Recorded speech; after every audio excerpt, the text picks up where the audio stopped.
আসসালামু আলাইকুম। আজকের ক্লাসে আপনাদের সবাইকে স্বাগত জানাচ্ছি। কেমন আছেন সবাই? আশা করি ভালো আছেন। আচ্ছা, ওয়ালাইকুম আসসালাম। জি আলহামদুলিল্লাহ ভালো আছি। আদাব। আচ্ছা, তাসনিয়া আপু আমাকে প্রশ্ন করেছেন বিভাজ্যতার নীতি করানো হবে কিনা। অবশ্যই করানো হবে। মূলত শেষ করব, তারপর বিভাজ্যতার নীতি, মৌলিক সংখ্যা চিহ্নিতকরণ। কিছুই বাদ যাবে না, কোনো কিছুই বাদ যাবে না, বরং আগে অনেক কিছু যদি বাদ থাকে সেগুলোও পড়াবো এবার। ওয়ালাইকুম আসসালাম। জি আলহামদুলিল্লাহ ভালো আছি। আপনারা কেমন আছেন? সবাই ক্লিয়ার শুনতে পাচ্ছেন কিনা, দেখতে পাচ্ছেন কিনা, জাস্ট আমাকে একটু কনফার্ম করেন।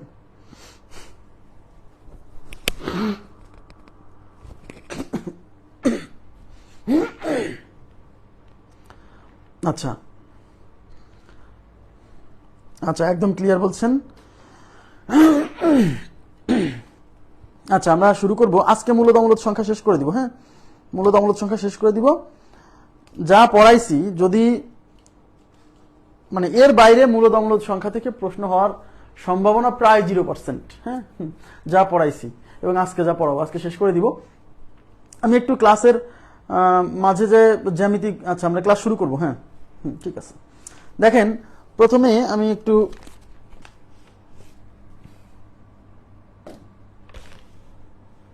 আচ্ছা, আপনারা এই প্রশ্নের উত্তর দেন তো।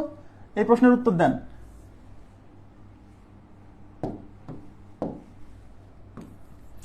p is equal to root 2, p is equal to root 2, q is equal to root 3, q is equal to root 3, r is equal to root 12। Root 12 হলে রুট 12 হলে P Q R, P Q R মানে কিন্তু P Q R এই তিনটা গুণ আকারে আছে, বুঝতে হবে। হ্যাঁ হ্যাঁ, পি কিউ আর কোন ধরনের সংখ্যা?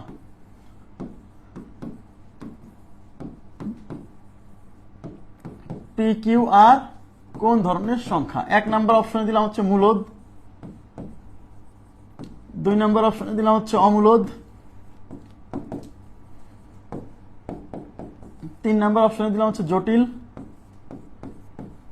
আর চার নাম্বার অপশনে দিলাম হচ্ছে নান, মানে কোনোটি নয়। আচ্ছা, এটার উত্তর কত বলেন, কি হবে এটার উত্তর? আচ্ছা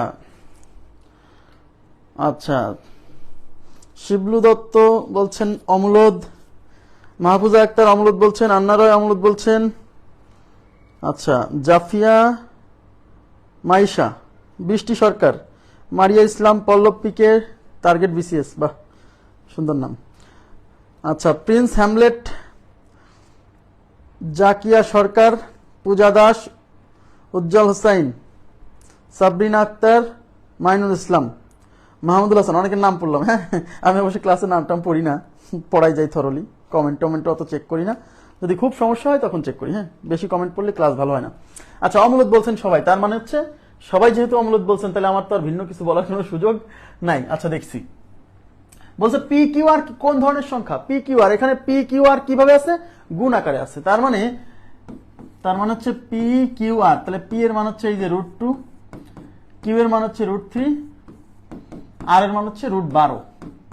তাহলে এদের কিন্তু গুণ আকারে আছে। গুণ আকারে থাকলে কি বলছিলাম, যেহেতু সবার উপরে রুট আছে, তাহলে এই তিনজনকে একটা রুটের মধ্যে পার করা যাবে। তাহলে 2 ইন্টু 3 ইন্টু হচ্ছে 12, 3 দুগুণী 6, 6 12 72, তার মানে হচ্ছে রুট 72, রুট 72। এখন 72 উপর থেকে কি রুট সরে? সরে না। 72 উপর থেকে রুট সরে না। যেহেতু রুট সরছে না আর রুটের অস্তিত্ব আছে, তার মানে রুট সরছে না, মানে রুটের অস্তিত্ব থেকে যাচ্ছে, তার মানে এটা একটা অমূলদ সংখ্যা। এইটা ঠিক আছে, আশা করি বুঝতে পারছেন। এবার আমি আপনাদেরকে আরেকটা করতে দিচ্ছি, দেখেন তো এটা কি হবে বলেন তো।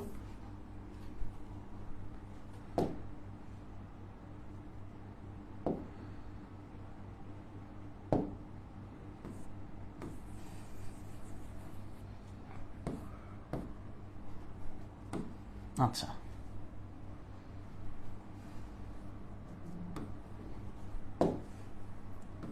আচ্ছা এটা কি হবে বলেন তো। p is equal to root 2, q is equal to root 6, r is equal to root 12 হলে p q r কোন ধরনের সংখ্যা? আচ্ছা, p q r কোন ধরনের সংখ্যা, এটা কি হবে? পি কিউ আর মানে কি, পি কিউ এবং আর কি আছে, গুণ আকারে আছে, তাহলে এগুলা গুণ করতে হবে। কি হবে বলেন, সবাই উত্তর দেন।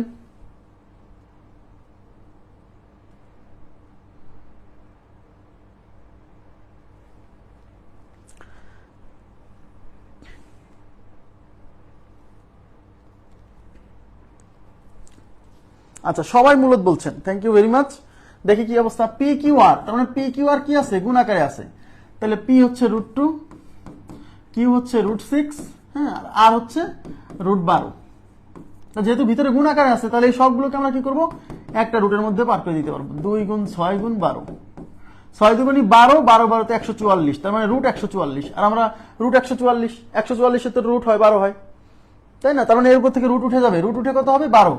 আর রুট যখন উঠে যায় তাহলে ফলাফল কি হয়, মূলদ হয়। তার মানে এই সংখ্যাটা একটা মূলদ সংখ্যা। আশা করি বুঝতে পারছেন। তাহলে এই টাইপের কোশ্চেন যদি আসে তখন আপনারা এইভাবে সলভ করতে পারবেন আশা করছি। এবার আমি আর একটা কোশ্চেনে যাচ্ছি।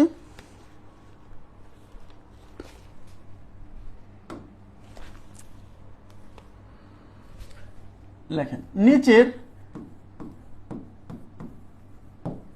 কোন সংখ্যাটিকে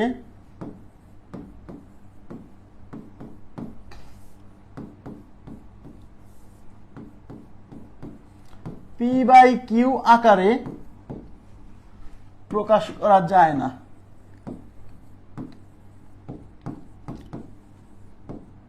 প্রকাশ করা যায় না। এক নাম্বার অপশন আছে, √9, 2 নাম্বার অপশন আছে 0.5, 3 নাম্বার অপশন আছে 0.3, এর উপর হচ্ছে পৌনঃপুনিক, হ্যাঁ, 4 নাম্বার অপশন আছে হচ্ছে √3। উত্তর কত বলেন তো? নিচের কোন সংখ্যাটিকে পি বাই কিউ আকারে প্রকাশ করা যায় না?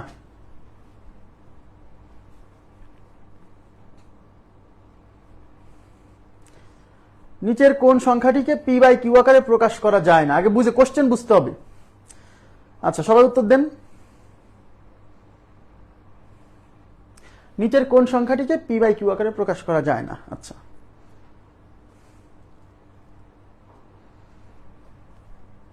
আচ্ছা, পি বাই কিউ আকারে প্রকাশ করা গেলে হচ্ছে মূলদ সংখ্যা, তাই না?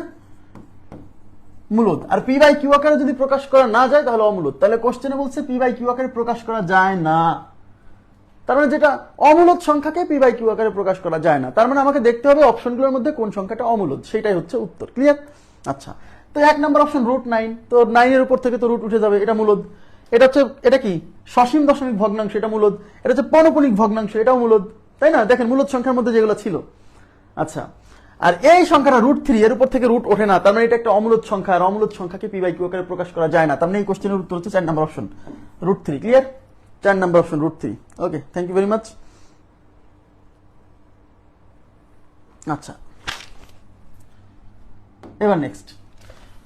আচ্ছা, এখন আপনারা আমাকে বলেন, 1 নাম্বারে হচ্ছে এটা ঘনমূল 0.216, 2 নাম্বারে দিলাম হচ্ছে ঘনমূল 0.27, 3 নাম্বারে দিলাম হচ্ছে ঘনমূল 0.125, 4 নাম্বারে দিলাম হচ্ছে ঘনমূল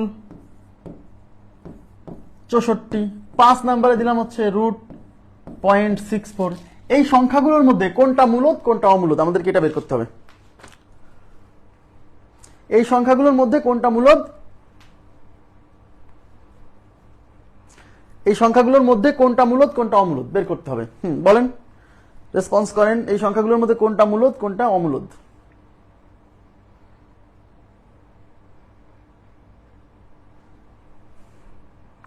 আচ্ছা, প্রথমে আমরা এটার উত্তর নিব। এটা 1 নাম্বার। 1 নাম্বারটা কি হবে বলেন তো? 1 নাম্বারটা কি? 1 নাম্বারটা মূলদ নাকি অমূলদ? আমি কি বলছিলাম, যদি রুট উঠানো যায় তাহলে মূলদ, রুট যদি না উঠানো যায় তাহলে অমূলদ। ব্যাস, এর বাইরে আর কিছু চিন্তা করার দরকার নাই। আচ্ছা, তাহলে 1 নাম্বারটা মূলদ কিনা আমরা একটু চেক করে দেখি। এটা হচ্ছে ঘনমূল 0.216। আমি বলছিলাম দশমিক যদি আসে তখন কি করতে বলছিলাম, দশমিক তুলে দিতে বলছিলাম, দশমিক তুলে দিতে হবে। তাহলে ঘনমূল দশমিক তুলে দিব, তো দশমিক তুলে দিলে উপরে হবে 216, আর দশমিক তোলার জন্য দশমিকের জন্য 1, আর দশমিকের পরে 3 ঘর, তাই 3টা শূন্য। এইবার আমাকে দেখেন 216, 6 এর কিউব 216, মনে আছে? এই তো মুখস্থ কাজে লাগবে এখন। তাহলে 6 এর কিউব যদি 216 হয়, তাহলে 216 যদি ঘনমূল নেন তাহলে 6 হবে। তার মানে উপরে হচ্ছে 6, এই যে ঘনমূল। এখন 1000, 10-এর কিউব হচ্ছে 1000, 10-এর কিউব 1000, তো 10-এর কিউব করলে যদি 1000 হয়, তাহলে 1000-এর ঘনমূল করলে কত হবে? 1000-এর ঘনমূল করলে 10 হবে। তার মানে 216-রও ঘনমূল হয়, 1000-এরও ঘনমূল হয়। ওকে, তার মানে নিচে হবে হচ্ছে 10। তার মানে দেখেন রুট উঠে গেছে, উপর থেকেও রুট উঠছে, নিচ থেকেও রুট উঠছে, কারণ উপরের অংশেরও ঘনমূল হয়, নিচের অংশের ঘনমূল হয়। তাহলে রুট উঠে গেলে কি সংখ্যা? মূলদ সংখ্যা। তার মানে 1 নাম্বার অপশন কি? 1 নাম্বার অপশন হচ্ছে মূলদ সংখ্যা। ঠিক আছে, 1 নাম্বারটা হচ্ছে মূলদ সংখ্যা। আচ্ছা, জ্যামিতির ক্লাস এই গ্রুপে হবে না, আমি বলে দিচ্ছি। এই গ্রুপে হবে পাটিগণিত, বীজগণিতের ক্লাস। জ্যামিতির ক্লাসের জন্য আলাদা একটা গ্রুপ আছে। আমি সেই গ্রুপের লিংক এর আগে একাধিকবার দিছি। অনেকে বলে যে, এবার শোনেন, মনোযোগ দিয়ে শুনে নেন। অনেকে মানে বলছে যে লিংক ওপেন হয় না, লিংকে ঢোকা যায় না, গ্রুপে জয়েন রিকোয়েস্ট যায় না। লিংক ওপেন হয় না, এর জন্য দায়ী আপনি, আমি না। কেন? কারণ আপনি আপনার ফোনে ফেসবুক অ্যাপটাও ইনস্টল করে রাখছেন, আবার ফেসবুক লাইট অ্যাপটাও ইনস্টল করে রাখছেন। তো দুইটা অ্যাপ রাখছেন, যারা দুইটা অ্যাপ রাখছেন, ফেসবুক অফিসিয়াল অ্যাপটাও রাখছেন, আবার ফেসবুক লাইট অ্যাপটাও রাখছেন, দুইটাই যাদের ফোনে আছে তারা লিংক সবুজ দেখছেন না, লিংক দেখছেন কালো, যাচ্ছে না। ইভেন বিভিন্ন জায়গায় লিংক আমি যখন শেয়ার করতেছি, যারা কালো লিংক দেখতেছেন, ঢোকা যাচ্ছে না, ক্লিক করলে কিছু আসে না, তাদের হচ্ছে ফেসবুক লাইট, ফেসবুক অ্যাপ দুইটাই ইনস্টল করা ফোনে, এই জন্য ঢুকতে পারছেন না। দয়া করে ফেসবুক লাইট অ্যাপটা আনইনস্টল করে দিবেন। আনইনস্টল করলে পরেই সব সমস্যার সমাধান হয়ে যাবে। কথা কি বুঝতে পারছেন? আচ্ছা, হবে আজকে রাতে আমি সব দেখাই দিব।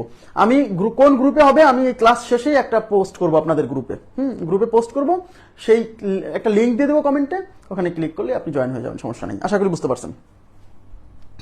এখন দেখেন 2 নাম্বার অপশন কি হবে? 2 নাম্বার অপশন, 1 নাম্বার অপশন মূলদ। 2 নাম্বারটা কি হবে বলেন? 2 নাম্বারটা কি হবে? 2 নাম্বারটা কি হবে? 2 নাম্বার, 2 মূলদ নাকি অমূলদ? 2 নাম্বার। আচ্ছা, এখন বলছি সব মূলদ। আচ্ছা, 2 নাম্বারটা দেখি। আচ্ছা, 2 নাম্বার কেউ মূলদ বলছেন, কেউ অমূলদ বলছেন। আচ্ছা দেখি। আচ্ছা, 2 নাম্বারে কি বলছেন? 1 নাম্বার মূলদ, 1 নাম্বার মূলদ। আচ্ছা, 2 নাম্বারে হচ্ছে ঘনমূল 0.27। তাহলে আমাকে কি করতে হবে? পয়েন্ট থাকলে আমার কাজ হচ্ছে প্রথমে পয়েন্ট তুলে দেওয়া।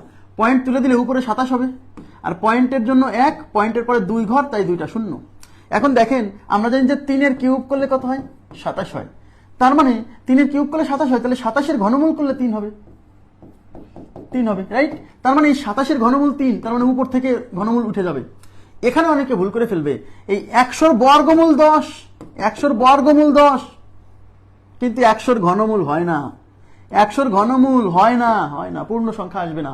তার মানে এখানে 27-এর ঘনমূল হচ্ছে 3, বাট 100-র ঘনমূল হয় না, মানে নিচে ঘনমূল রেখে দিতে হবে। তার মানে এখান থেকে কিন্তু এই রুট ঘনমূল চিহ্নটা উপর থেকে উঠছে, কিন্তু নিচ থেকে উঠে নাই, সম্পূর্ণ সরে নাই। যেহেতু সম্পূর্ণ সরে নাই, তাহলে এটা একটা অমূলদ সংখ্যা। রুটের অস্তিত্ব থাকলেই অমূলদ সংখ্যা। আমার কথা কি বুঝতে পারছেন কিনা বলেন? বুঝে পড়তে হবে, এটা অমূলদ সংখ্যা। কারণ 27-এর ঘনমূল হচ্ছে 3, কিন্তু 100-র তো ঘনমূল হয় না। 1000-এর ঘনমূল 3, 1000 10, 1000 যদি হতো তাহলে ঘনমূল হতো 10, কিন্তু এখানে তো 100, 100-র আবার বর্গমূল হয়। বুঝতেছেন আমার কথা কি? বোঝা যাচ্ছে আমার কথা কি? বুঝছেন? তাহলে এটা কি সংখ্যা? এটা হচ্ছে অমূলদ সংখ্যা। বুঝে শুনে পড়েন, বুঝে শুনে পড়েন। এবার কি বুঝতে পারতেছেন যে 1 থেকে 30 পর্যন্ত বর্গ সংখ্যা আর 1 থেকে 10 পর্যন্ত ঘন সংখ্যা প্রথম ক্লাসেই কেন হোমওয়ার্ক দিছিলাম? এগুলো না জানলে, শুধু এই চ্যাপ্টারে না, সামনে দেখবেন আরো বাধা বিপত্তি আসবে ওইগুলো না জানলে। নেক্সট, পরেরটা কি হবে বলেন? এই যে পরেরটা কি হবে? পরেরটা মূলদ না অমূলদ? 3 নাম্বারটা মূলদ নাকি অমূলদ? দেখেন এখানে কি আছে? ঘনমূল 0.125। তাহলে আমি কি বলছি? এরকম দশমিক আসলে আগে দশমিক তুলবো, দশমিক তুললে উপরে 125, আর নিচে দশমিকের জন্য 1, দশমিকের পর 3 ঘর, তাই 3টা শূন্য। এখন আমাকে বলেন 125-এর কি ঘনমূল হয়? ইয়েস। কেন? কারণ 5-এর কিউব হচ্ছে 125। যেহেতু 5-এর কিউব 125, তার মানে 125-এর যদি ঘনমূল করেন তাহলে 5 হবে।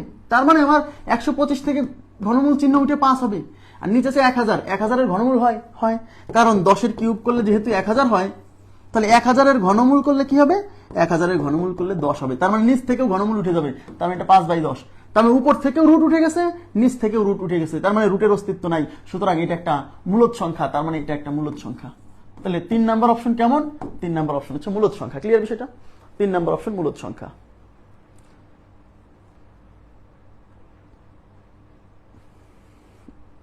ওকে, এবার 4 নাম্বার অপশন কি হবে? 4 নাম্বার অপশন বলেন, 4 নাম্বার অপশন কি হবে?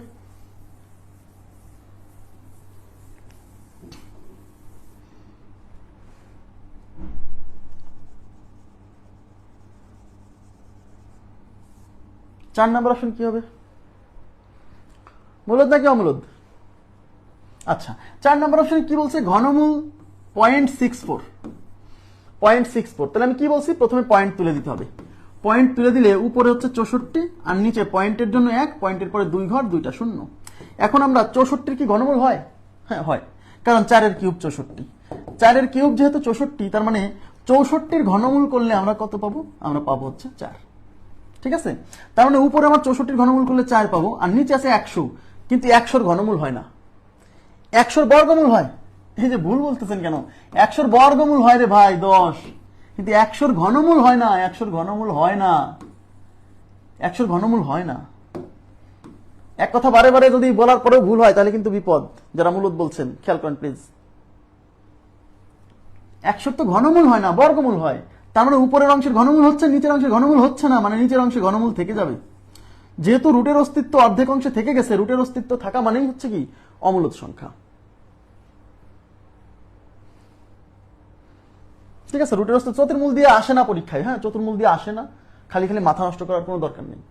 একটা প্রশ্ন পরীক্ষায় আসছে চতুর্মূলে 81, সেটা দেখাই দিছি। এটা হচ্ছে অমূলদ সংখ্যা। আচ্ছা, অমূলদ সংখ্যা।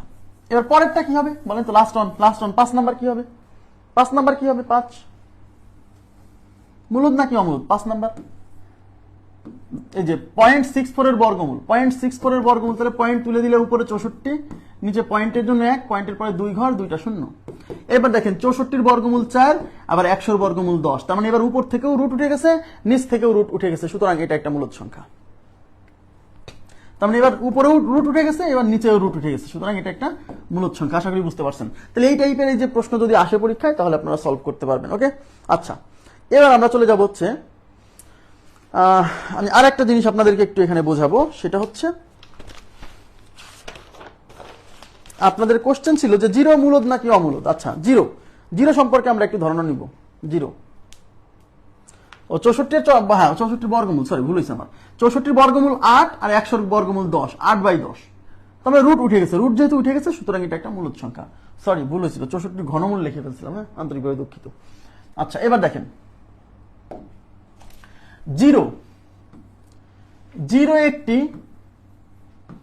জিরো একটি মূলদ সংখ্যা। এই জিরো সম্পর্কে পরীক্ষায় প্রশ্ন আসে কিন্তু। জিরো একটি মূলদ সংখ্যা। জিরো যে মূলদ, কেন মূলদ তার প্রমাণ আমরা দিব, সমস্যা নেই। হ্যাঁ, ঠিক আছে। জিরো একটি মূলদ সংখ্যা। কেন জিরো একটি মূলদ সংখ্যা, এই বিষয়টা আমি আপনাদেরকে একটু ক্লিয়ার করতেছি। সেটা হচ্ছে আমি কি জিরোকে লিখতে পারি 0/5 লিখতে পারি কিনা বলেন? কারণ জিরোকে কোনো কিছু দিয়ে যদি ভাগ করা যায় তাহলে ফলাফল জিরোই হয়। জিরোকে কোনো কিছু দিয়ে ভাগ করলে ফলাফল জিরোই হয়, তার মানে 0 = 0/5। একজন বলছে ভাই 0 আমি 0/7 লিখবো, কোনো সমস্যা নেই। জিরোকে আপনি যাই দিয়ে ভাগ করেন ফলাফল জিরো, ফলাফল জিরো। ঠিক আছে, তাহলে জিরোকে তাহলে আমি লিখলাম 0 = 0/7 লেখা যায় কিনা? এইবার এই জিরো তো একটা পূর্ণ সংখ্যা। শোনেন, জিরো কিন্তু একটা পূর্ণ সংখ্যাও, জিরো কিন্তু একটি পূর্ণ সংখ্যা। জিরো একটি পূর্ণ সংখ্যা, জিরো একটি পূর্ণ সংখ্যা। ওকে, তাহলে জিরো একটা পূর্ণ সংখ্যা, 7 একটা পূর্ণ সংখ্যা। তাহলে আমি কি বলছিলাম? তাহলে এই জিরোকে পি ধরেন আর 7কে কিউ ধরেন। কি ছিল? যে সকল সংখ্যাকে এরকম p/q আকারে প্রকাশ করা যাবে তারা মূলদ, যেখানে p এবং q এর পরিচয় ছিল পূর্ণ সংখ্যা। তো আমি দেখতে পাচ্ছি 7 একটা পূর্ণ সংখ্যা, 0 একটা পূর্ণ সংখ্যা। তার মানে জিরোকে আমি p/q আকারে প্রকাশ করতে পারতেছি। যাকেই p/q আকারে প্রকাশ করা যাবে সে একটা মূলদ সংখ্যা। সুতরাং এই জিরো একটি মূলদ সংখ্যা। সহজ হিসাব। কেউ যদি আপনাকে জিজ্ঞাসা করে যে জিরো কিভাবে মূলদ সংখ্যা, আপনি এইভাবে এক্সপ্লেইন করবেন। 0 = 0/7, 0 = 0/5। এই জিরোকে পি ধরেন আর এই 5কে কিউ ধরেন, তার মানে জিরোকে আমি p/q আকারে প্রকাশ করতে পারতেছি। যেখানে p q এর পরিচয় ছিল কি? p q হচ্ছে পূর্ণ সংখ্যা। তাহলে জিরো একটা পূর্ণ সংখ্যা, 5 একটা পূর্ণ সংখ্যা, সুতরাং জিরো একটা মূলদ সংখ্যা। ক্লিয়ার বিষয়টা? তাহলে জিরো সম্পর্কে আমি আপনাদেরকে 5টা ইনফরমেশন মনে রাখতে বলবো। এই 5টার মধ্যেই প্রশ্নে যদি আসে, পরীক্ষা আসবে। জিরো সম্পর্কে, জিরো একটি পূর্ণ সংখ্যা, জিরো একটি পূর্ণ সংখ্যা। তারপর জিরো একটি বাস্তব সংখ্যা। আচ্ছা, এই বাস্তব সংখ্যা কেন? বাস্তব, কারণ জিরো যেহেতু মূলদ সংখ্যা, আর মূলদ সংখ্যা তো নিশ্চয়ই বাস্তব সংখ্যা থেকে আসছে, মনে আছে? তার মানে মূলদ হতে হলে তো তাকে বাস্তব হতে হবে। তার মানে জিরো যেহেতু মূলদ, তার মানে সে অবশ্যই বাস্তব। তাহলে জিরো একটি বাস্তব সংখ্যা, জিরো একটি মূলদ সংখ্যা, জিরো একটি জোড় সংখ্যা। মজার ইনফরমেশন, জিরো একটি জোড় সংখ্যা, আর জিরো একটি নিরপেক্ষ সংখ্যা। নিরপেক্ষ সংখ্যা, জিরো একটি জোড় সংখ্যা। এটা এই ইনফরমেশনটা খুবই গুরুত্বপূর্ণ। জিরো একটা জোড় সংখ্যা, জিরো একটা মূলদ সংখ্যা, এগুলো পরীক্ষায় আসে। আচ্ছা, তাহলে আপনাকে এই 5টা ইনফরমেশন রাখবেন মনে। জিরো একটি পূর্ণ সংখ্যা, জিরো একটি বাস্তব সংখ্যা, জিরো একটি মূলদ সংখ্যা, জিরো একটি জোড় সংখ্যা, জিরো একটি নিরপেক্ষ সংখ্যা। আচ্ছা, এখন অনেকে বলে যে ভাই জিরো জোড় সংখ্যা কিভাবে, মানে জিরো জোড় সংখ্যা কিভাবে, এটা অনেকে বুঝতে চায়। আমি একটু দেখাই দিচ্ছি যে জিরো কিভাবে জোড় সংখ্যা, জিরো কিভাবে জোড় সংখ্যা। আচ্ছা, জিরো কিভাবে জোড় সংখ্যা দেখেন। হ্যাঁ, সকল মূলদ অমূলদ সংখ্যা বাস্তব সংখ্যা, কারণ বাস্তব সংখ্যাকে আমরা দুই ভাগে ভাগ করছিলাম, মূলদ আর অমূলদ। তার মানে মূলদ অমূলদ মিলেই হলে বাস্তব সংখ্যা, মূলদ অমূলদ মিলাই হচ্ছে বাস্তব সংখ্যা। কথা কি বুঝতে পারছেন? আচ্ছা আচ্ছা, জিরো, আচ্ছা বলবো সবই বলবো। জিরো একটি জোড় সংখ্যা। কিভাবে জিরো জোড় সংখ্যা দেখেন, সংখ্যা রেখা পড়ছেন আপনারা, মনে আছে? সংখ্যা রেখা পড়ছেন না? বাস্তব সংখ্যা রেখা মানে বাস্তব সংখ্যার সকল উপাদানকে যে রেখার উপর কল্পনা করা হয় সেটাকে বলা হয় সংখ্যা রেখা। এই সংখ্যা রেখার মাঝখানে থাকে জিরো। এই সংখ্যা রেখার মাঝখানে থাকে জিরো, আপনারা সবাই জানেন, না জানলে আজকে জেনে নেন। সংখ্যা রেখার মাঝখানে থাকে জিরো, আর এই ডান দিকে থাকে ধনাত্মক সংখ্যা, আর বাম দিকে থাকে জিরোর চেয়ে ছোট মানে ঋণাত্মক সংখ্যা। তাহলে সংখ্যা রেখার ডান পাশে জিরোর চেয়ে বড় মানে ধনাত্মক সংখ্যা, আর বাম পাশে জিরোর চেয়ে ছোট মানে ঋণাত্মক সংখ্যা থাকে। তাহলে এদিকে ধরেন 1, এটা +1, 1 2 3 4 এরকম চলবে কত দূর পর্যন্ত? এদিকে প্লাস ইনফিনিটি পর্যন্ত। ওদিকে যত যাবে বাড়বে, 5 6 7 8 এরকম বাড়তে বাড়তে ইনফিনিটি মানে অসীম। ওকে, আচ্ছা, আর এদিকে যখন আসবে,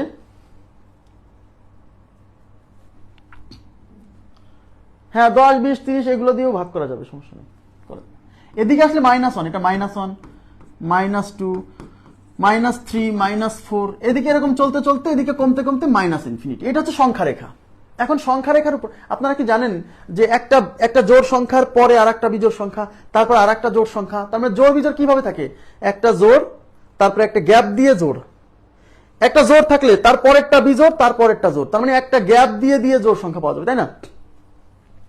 তাহলে এই 4 যদি জোড় হয়, এদিকে তাকান, এই 4 তো জোড় সংখ্যা, এটা তো জানেন 4 জোড় সংখ্যা। তাহলে এর আগে জোড় সংখ্যা কে? এর আগে জোড় সংখ্যা হচ্ছে এই 3 বাদ দিয়ে 2 জোড় সংখ্যা, একটা পরপর জোড়। 4 যেহেতু জোড়, 4-এর আগেরটা বাদ দিয়ে তারপরটা। তাহলে এই 2 জোড় সংখ্যা, 2 এর আগে জোড় সংখ্যাকে, এই 1 কে বাদ দিয়ে 0 একটা জোড় সংখ্যা। আবার এই পাশ থেকেও যদি যান, -4 নেগেটিভ জোড় সংখ্যা। তাহলে এই -4 এর পরে জোড় সংখ্যা কে? -2। তারপরে একটাকে বাদ দিয়ে একটা বাদ দিয়ে তো জোড় পাওয়া যায়। তাহলে এরপরে জোড় কি হবে? এই -1 বাদ দিয়ে 0 একটা জোড় সংখ্যা। তার মানে সংখ্যা রেখা থেকে দেখতে পাচ্ছি যে এই পাশ দিয়ে আসলে পরেও 0কে জোড় হিসেবে বিবেচনা করতে হচ্ছে, এই পাশ দিয়ে আসতে গেলেও 0কে জোড় হিসেবে বিবেচনা করতে হচ্ছে। কথা কি বুঝতে পারছেন? তার মানে 0 একটা জোড় সংখ্যা। আশা করি বুঝতে পারছেন। তাহলে 0 সম্পর্কে 5টা ইনফরমেশন মাথায় রাখবেন। আমি এগুলা সম্পর্কে আরো সামনে ক্লাস আছে, বলবো। বাস্তব সংখ্যা নিয়ে তো আরো ক্লাস আছে, টেনশন করেন না। 0 একটা বাস্তব সংখ্যা, পূর্ণ সংখ্যা, মূলদ সংখ্যা, জোড় সংখ্যা, নিরপেক্ষ সংখ্যা। আচ্ছা, এবার 0 সম্পর্কে আমরা এখান থেকে সরছি। এখন আমরা দেখবো হচ্ছে মূলদ অমূলদ সংখ্যার গাণিতিক অপারেশন। দেখেন, মূলদ ও অমূলদ সংখ্যার গাণিতিক অপারেশন খুবই মানে ইম্পর্টেন্ট, আমি বলবো না, হ্যাঁ, কিন্তু পরীক্ষায় মানে আসতে পারে। আমাকে একটু মনে করাই দিন, ওইদিকে আমাদের 29 30 31 না কত প্রশ্ন যেন বাকি ছিল, ওইগুলো আমরা সলভ করবো। মূলদ এবং অমূলদ সংখ্যার গাণিতিক অপারেশন মানে কি? মানে দুইটা মূলদ সংখ্যা যোগ করলে কি হবে, দুইটা অমূলদ সংখ্যা বিয়োগ করলে কি হবে, দুইটা মূলদ সংখ্যা ভাগ করলে কি হবে, দুইটা অমূলদ সংখ্যা গুণ করলে কি হবে, এগুলো বলছে। এটা গাণিতিক অপারেশন। গাণিতিক অপারেশন মানে কি? যোগ বিয়োগ গুণ ভাগ, এগুলোকে বলে গাণিতিক অপারেশন। ঠিক আছে? তাহলে মূলদ অমূলদ সংখ্যার গাণিতিক অপারেশন মানে দুইটা মূলদ বা একটা মূলদ একটা অমূলদ যোগ বিয়োগ গুণ ভাগ, এগুলোতে কি হবে? ফলাফলটা মূলদ হবে নাকি অমূলদ হবে, এটা বোঝাচ্ছে। ওকে, আচ্ছা দেখাচ্ছি। তাহলে মূলদ ও অমূলদ সংখ্যার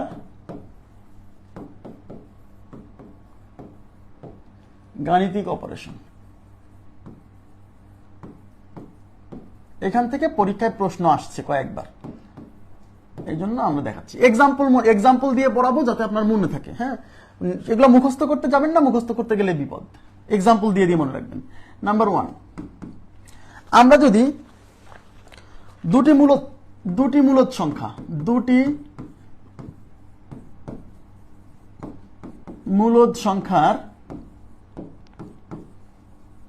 যোগফল বিয়োগফল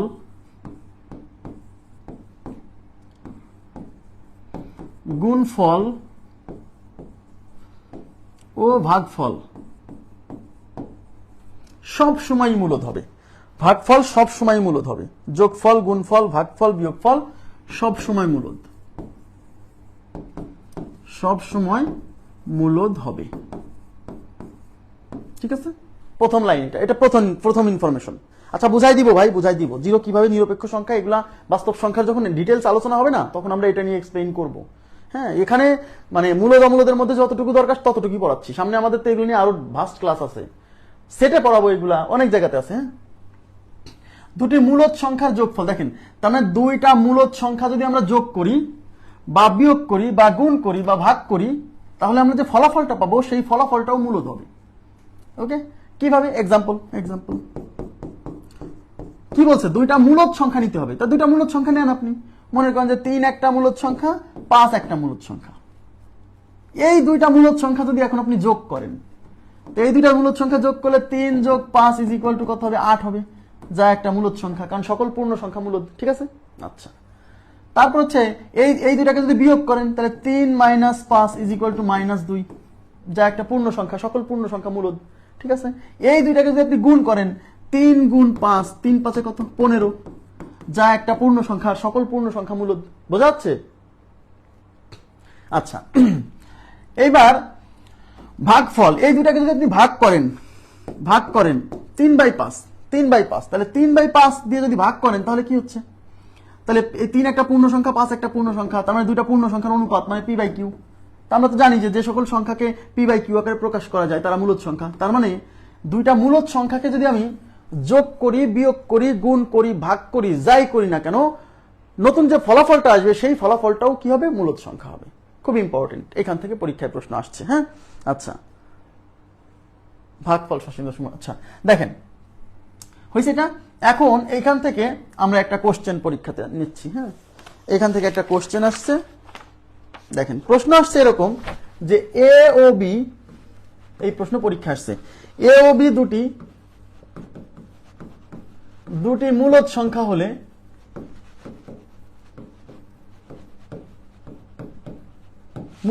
হলে নিচের কোনটি অমূলদ সংখ্যা?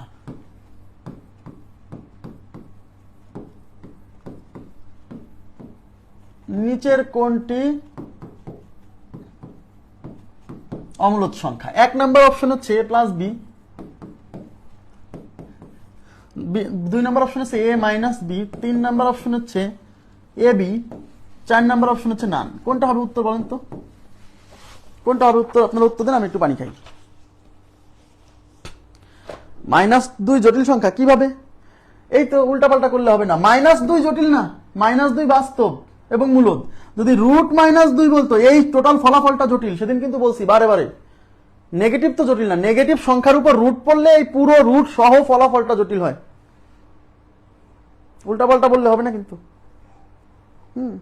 আচ্ছা, তাহলে কি এ এবং বি এর পরিচয় কি? এ এবং বি দুটি মূলদ সংখ্যা, এ আর বি দুইটা মূলদ সংখ্যা।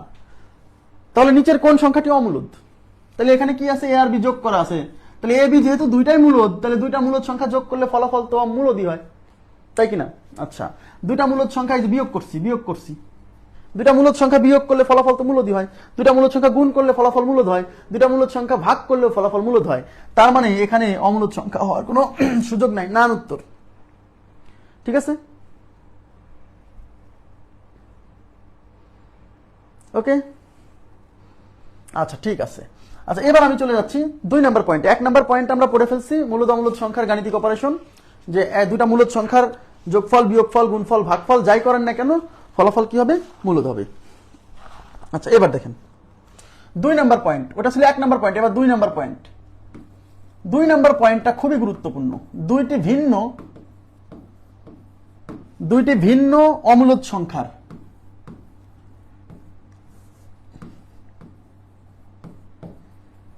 দুইটি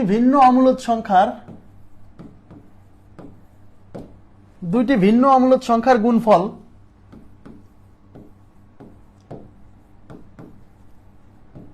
কেমন হবে? এটা আসছে হচ্ছে এই যে সরকারি মাধ্যমিক উচ্চ বিদ্যালয়ের সহকারী শিক্ষক নিয়োগ পরীক্ষা 2018-তে এই প্রশ্ন আসছিল। আচ্ছা, কেমন হবে? মূলদ নাকি অমূলদ? এবার কি বলছে? দুইটা ভিন্ন অমূলদ সংখ্যার গুণফল। মানে আপনি দুইটা ভিন্ন অমূলদ সংখ্যা, ভিন্ন মানে কি? ভিন্ন মানে হচ্ছে একই রকম নয়। দুইটা ভিন্ন অমূলদ সংখ্যা নিয়ে গুণ করবেন, গুণ করে যে ফলাফল আসবে সেই ফলাফলটা কেমন হবে? মূলদ হবে নাকি অমূলদ হবে? আমরা এইটা একটু চেক করব। আচ্ছা, তাহলে এক্সাম্পল নিব, রিয়েল এক্সাম্পল দিয়ে আপনি হচ্ছে টেস্ট করবেন। এইসব কিন্তু মুখস্থ করতে যাবেন না, এসব মুখস্থ করলেই বিপদ। এক্সাম্পল মাথায় নেবেন, এক্সাম্পল দিয়ে আপনি টেস্ট করবেন, ঠিক আছে? আচ্ছা দেখেন, ধরেন আমি √8 নিলাম, এদিকে তাকান, √2 নিলাম, √2 কি একটা অমূলদ সংখ্যা? √2 একটা অমূলদ সংখ্যা কিনা? অমূলদ সংখ্যা। আবার √3ও কিন্তু একটা অমূলদ সংখ্যা। তাহলে আমি কি বলছি? দুইটা ভিন্ন অমূলদ সংখ্যা, একই নেওয়া যাবে না, দুইটা ভিন্ন নিতে হবে। তাহলে √2 নিলাম আর √3 নিলাম, এরা কি দুইটা ভিন্ন অমূলদ সংখ্যা না? এবার কি বলছে? দুইটা ভিন্ন অমূলদ সংখ্যার গুণফল। তার মানে এই দুজনের এখন গুণ করতে হবে, গুণ করে যে ফলাফল আসবে সেই ফলাফলটা কি হবে? তাইলে গুণফল, তাহলে অতএব গুণফল মানে √2 × √3, তার মানে গুণ থাকলে পারে তো একত্র করে লেখা যাবে, তার মানে √2 × 3 = √6। এখন আমাকে বলেন, এই দুইজনকে গুণ করে যে √6 পাইছেন, এই 6-এর উপর থেকে কি রুট সরে না? রুট না সরলে ফলাফল কি? অমূলদ। তার মানে দুইটা ভিন্ন অমূলদ সংখ্যার গুণফল কি হলো? অমূলদ হলো। দুইটা ভিন্ন অমূলদ সংখ্যার গুণফল অমূলদ, ঠিক আছে? এখানেই শেষ করেন না, আমি আরো একটা এক্সাম্পল নিচ্ছি, দেখেন প্লিজ। আবার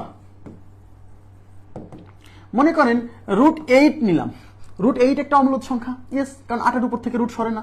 আমি √2 নিলাম, √2 কিন্তু একটা অমূলদ সংখ্যা, √2 কিন্তু একটা অমূলদ সংখ্যা। তাহলে এরা দুজন কি ভিন্ন অমূলদ সংখ্যা না? এরাও কিন্তু ভিন্ন অমূলদ সংখ্যা। সবাই এদিকে তাকান প্লিজ, মনোযোগ দেন।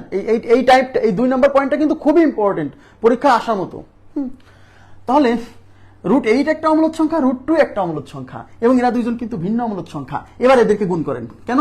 কারণ বলছে দুইটা ভিন্ন অমূলদ সংখ্যার গুণফল। তাহলে এদেরকে গুণ করলে √8 × √2, তাহলে এই যে দুইটা ভিন্ন অমূলদ সংখ্যার গুণফল = √8 × 2 = √16। আর √16 মানে 16-এর উপর থেকে রুট সরে চলে গেল 4, রুট সরে গেছে, সুতরাং এটা একটা মূলদ সংখ্যা।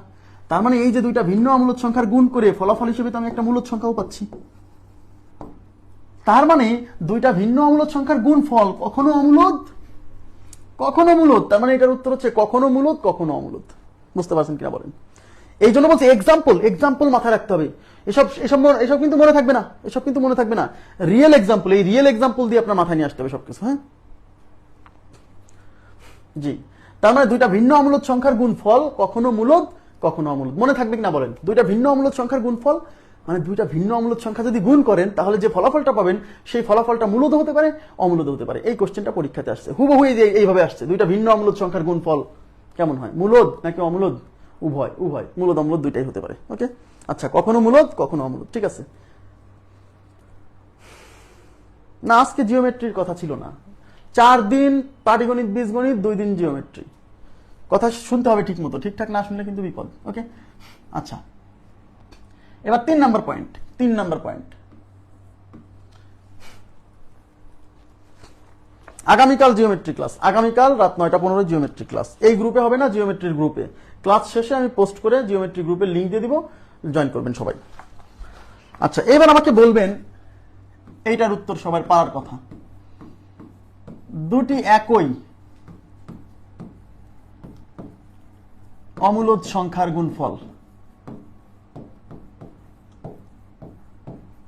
কেমন হবে?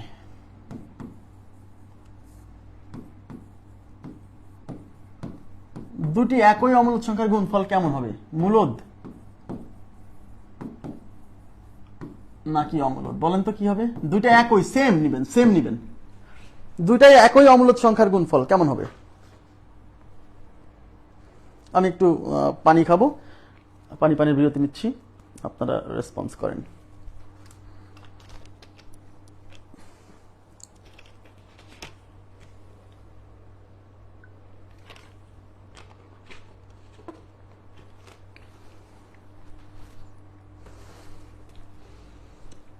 আচ্ছা, দুটো একই অমূলদ সংখ্যা, সেম অমূলদ সংখ্যা নিব। এবার রিয়েল এক্সাম্পল। তাহলে দুটো একই অমূলদ সংখ্যা, তাহলে আমাদের মাথায় আসতেছে √2। √2 একটি অমূলদ সংখ্যা। যদি একই নিতে বলছে তাহলে আর একটাকে নিব, আর একটাকেও √2 নিব। এবার এই দুজনকে গুণ করব। দুটো একই অমূলদ সংখ্যা কি করব? গুণ করব। তাহলে এই দুজনকে যদি গুণ করি, √2 ইন্টু √2, √2 ইন্টু √2 করলে কি হবে? √2 স্কোয়ার। √2 স্কোয়ার করলে স্কোয়ার আর রুট কেটে গেলে কি হবে? 2 হবে। তার মানে রুট কিন্তু থাকতেছে না। তার মানে দুইটা একই অমূলদ সংখ্যা যদি আমরা গুণ করি তাহলে লাস্টে কিন্তু রুট থাকছে না। তার মানে ফলাফল কি হচ্ছে? মূলদ হচ্ছে। তাহলে দুইটা একই অমূলদ সংখ্যা নিয়ে যদি আমরা গুণ করি তাহলে কি হচ্ছে? ফলাফল মূলদ হচ্ছে। কিন্তু আমাদের মাথায় যখন শুধু √2 খেলতেছে, তাই না? আচ্ছা, কিন্তু আপনার এইটা কি অমূলদ না? ঘনমূল 2 এটা কি অমূলদ না? এদিকে তাকান প্লিজ, এদিকে তাকান। এবার বোঝেন যে কোশ্চেন কতটা ক্রিয়েটিভ হতে পারে। এটা কি অমূলদ না? এটাও অমূলদ, কারণ 2 এর ঘনমূল হয় না। তাহলে আমি √2 না নিয়ে যদি এই অমূলদ সংখ্যাটা নেই, দুইটা একই, মনে করেন আর একটাও নিলাম, সেটাও ঘনমূল 2। এটাও তো অমূলদ, এটাও তো অমূলদ, এবং এরা একই অমূলদ। এবার এদেরকে গুণ করেন তো।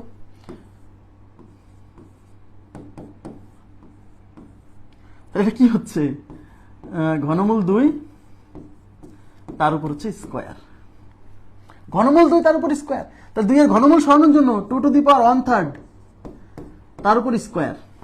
এবার পাওয়ারে পাওয়ারে গুণ হবে, তার মানে 2⁻⁻³ ইন্টু হচ্ছে 2, এই 2 একটি 2, তার মানে 2⁻2/3। তার মানে 2 এর উপরে ফ্র্যাকশন পাওয়ার। এই যে 2 এর উপরে কিন্তু ভগ্নাংশ পাওয়ার। আমি কি বলছিলাম? কোন সংখ্যার উপরে ভগ্নাংশ পাওয়ার মানে অমূলদ সংখ্যা। দেখছেন? তার মানে আপনি খালি √2 নিয়ে চিন্তা করতেছেন, তাই মনে হচ্ছে আরে √2 আর √2 গুণ করলে তো √2 স্কোয়ার 2। আবার √3 যদি নিয়ে চিন্তা করেন, √3 গুণ √3 স্কোয়ার মানে 3 মানে মূলদ। কিন্তু এরাও তো অমূলদ, এদেরকে নিয়ে চিন্তা করতে হবে না? Yes yes. তার মানে এই যে দেখেন, 2 এর উপরে ভগ্নাংশ পাওয়ার, কালকে পড়াইছিলাম কোনো কিছুর উপরে ভগ্নাংশ পাওয়ার মানে অমূলদ। তার মানে এটা অমূলদও হতে পারে, অমূলদও হতে পারে। তার মানে খুবই ইন্টারেস্টিং একটা কোশ্চেন, যে দুইটা একই সেম দুইটা অমূলদ সংখ্যাকে যদি গুণ করি তাহলেও ফলাফল মূলদ আসে, অমূলদ আসে। তার মানে কি দাঁড়ালো? দুইটা ভিন্ন অমূলদ সংখ্যা গুণ করে, আপনারা কি বুঝতে পারতেছেন? আচ্ছা, তাহলে ফলাফল কি দাঁড়ালো? দুইটা ভিন্ন অমূলদ সংখ্যাকে যদি আমরা গুণ করি তাহলে ফলাফল মূলদ হয়, অমূলদ হয়। আবার দুইটা একই অমূলদ সংখ্যাকে যদি আমরা গুণ করি তাহলেও ফলাফল মূলদ হয়, অমূলদ হয়। তাহলে কনক্লুশন কি দাঁড়ালো? দুইটা অমূলদ সংখ্যা যদি ভিন্ন অভিন্ন না বলি, যদি বলি দুইটা অমূলদ সংখ্যা, শুধু এইভাবে বলি, কারণ দুইটা একই হলেও যা হচ্ছে, দুইটা ভিন্ন অমূলদ হলেও কিন্তু ফলাফল তাই হচ্ছে, কখনো মূলদ কখনো অমূলদ, তাই না? তাহলে এইভাবে আমরা বলতে পারি দুইটা অমূলদ সংখ্যার গুণফল কখনো মূলদ কখনো অমূলদ, বা দুইটা অমূলদ সংখ্যার গুণফল মূলদ হতে পারে, অমূলদ হতে পারে। আশা করি বুঝতে পারছেন। ক্লিয়ার? ওকে, আচ্ছা, এবার আমি এখান থেকে দেখেন কি ধরনের কোশ্চেন পরীক্ষাতে আসছে, আমি সেইগুলো একটু দেখা দিচ্ছি। এগুলো ভুল হতে পারে, এগুলো হচ্ছে ট্র্যাপ। হ্যাঁ, অনেকে ভাববেই না, অনেকে এগুলো এক্সাম্পল নিয়ে ভাববেই না, সে তো চিন্তা করবে খালি √2 আর √2। হ্যাঁ, প্রশ্ন এরকম আসতে পারে। দেখেন কিভাবে এখান থেকে প্রশ্ন আসছে পরীক্ষা, আমি দেখা দিচ্ছি। 40 পর্যন্ত হয়ে গেছিল, তার মধ্যে এখানে কি কি ছিল আমাদের মনে আছে?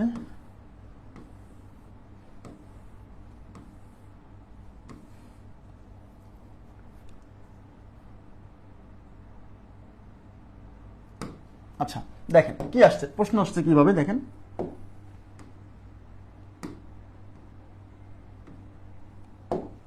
প্রশ্ন আসছে পি ও কিউ দুটি ভিন্ন অমূলদ সংখ্যা। দেখেন, পি এবং কিউ এদের পরিচয় কি? দুইটা ভিন্ন অমূলদ সংখ্যা হলে পি কিউ কেমন হবে?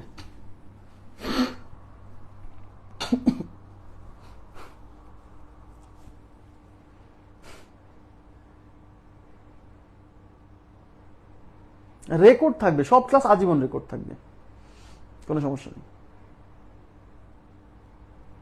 সেটা দেখেন কি হবে। পি ও কিউ দুটি ভিন্ন অমূলদ সংখ্যা, কোশ্চেন এরকম আসছে, বলছে তাহলে পি কিউ কেমন হবে? পি কিউ মানে কি? পি আর কিউ কি আছে? পি আর কিউ গুণ আকারে আছে। তার মানে সরাসরি বলছে না যে দুইটা ভিন্ন অমূলদ সংখ্যার গুণফল কেমন হয়, কিন্তু কোশ্চেন কিন্তু ওরকমই। পি ও কিউ দুইটা ভিন্ন অমূলদ সংখ্যা হলে পি কিউ কত? তাহলে কি এইটা প্রশ্নটা এরকম না যে দুইটা ভিন্ন অমূলদ সংখ্যার গুণফল কেমন হবে, ওইটাই কিন্তু প্রশ্ন। কিন্তু সরাসরি বলছে না যে দুইটা ভিন্ন অমূলদ সংখ্যার গুণফল কেমন হবে, বলতে পি আর কিউ দুইটা ভিন্ন অমূলদ সংখ্যা, তাহলে পি কিউ কেমন? সেম কোশ্চেন না? আচ্ছা, তাহলে আমরা কি পড়লাম? দুইটা ভিন্ন অমূলদ সংখ্যার গুণফল কেমন হয়? কখনো মূলদ হয়, কখনো অমূলদ হয়। তার মানে কখনো মূলদ কখনো অমূলদ। 4 নাম্বার কোশ্চেন, 3 নাম্বার অপশন উত্তর। বুঝতে পারছেন? কোশ্চেন এইভাবে পরীক্ষা আসছে। আচ্ছা, এরপরে দেখেন কি আসছে। আচ্ছা, ভাগফলটা আমি এখন দেখাইনি, এটা দেখাবো যখন, তখন দেখাই দিব।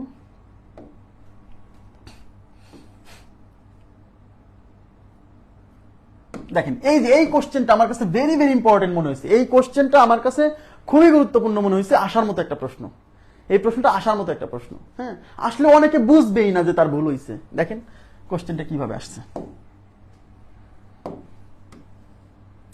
আচ্ছা, এক্স এর পরিচয় কি দিছে দেখেন, বলছে এক্স একটি অমূলদ সংখ্যা, এক্স একটি অমূলদ সংখ্যা হলে এক্স স্কোয়ার কেমন হবে, এক্স একটি অমূলদ সংখ্যা হলে এক্স স্কোয়ার কেমন হবে।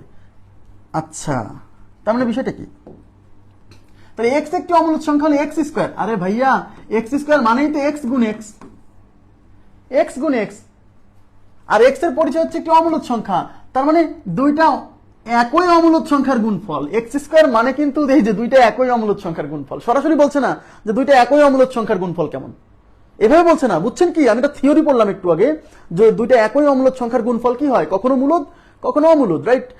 বাট এখানে কিন্তু বলছে যে এক্স একটি অমূলদ সংখ্যা হলে এক্স স্কোয়ার কেমন, তো এক্স স্কোয়ার মানেই তো এক্স গুণ এক্স, এক্স গুণ এক্স মানেই তো দুইটা একই অমূলদ সংখ্যার গুণফল। দেখছেন, সরাসরি কিন্তু এটা বলছে না, বুঝে নিতে হবে। তাহলে দুইটা একই অমূলদ সংখ্যার গুণফল, তাহলে এক্স স্কয়ার মানে তাহলে দুইটা একই অমূলদ সংখ্যার গুণফল কেমন হয়, আমরা একটু আগে দেখলাম না, কখনো মূলদ কখনো অমূলদ, তার মানে হচ্ছে 3 নাম্বার কোশ্চেন। অনেকে খালি চিন্তা করবে কি জানেন, এই কোশ্চেনে অনেকে ম্যাক্সিমাম চিন্তা করবে এক্স একটি অমূলদ সংখ্যা, অতএব x equal to √2, x equal to √2 ধরবে, এক্স ইকুয়াল টু √2 ধরবে, অতএব এক্স স্কয়ার, তাহলে এক্স স্কয়ার মানে এই √2 স্কয়ার, এক্স এর মান √2 ধরছে, তাহলে √2 স্কয়ার, স্কয়ার আর রুট কেটে 2, রুট থাকতেছে না, সুতরাং এটা একটা কি সংখ্যা, মূলদ সংখ্যা। সবাই খালি এটাই চিন্তা করবে, কিন্তু ভাই ঘনমূল 2 এটাও তো অমূলদ সংখ্যা, এইটা নিয়ে যখন কাজ করবেন তখন তো হবে না, কখনো মূলদ কখনো অমূলদ। আশা করি বুঝতে পারছেন। আচ্ছা, এবার আমরা চলে যাব হচ্ছে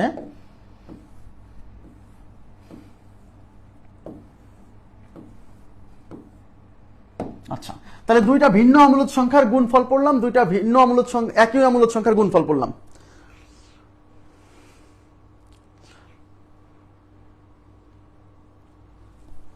আচ্ছা, এবার আমরা, এটা 3 নাম্বার পয়েন্ট ছিল, এবার 4 নাম্বার পয়েন্ট।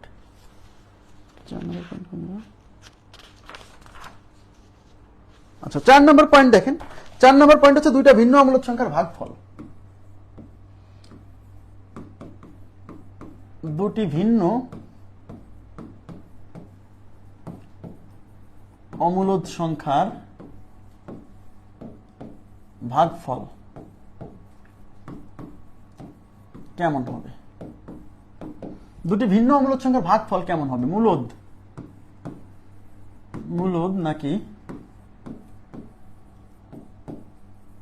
অমূলদ, দুটি ভিন্ন অমূলদ সংখ্যার ভাগফল।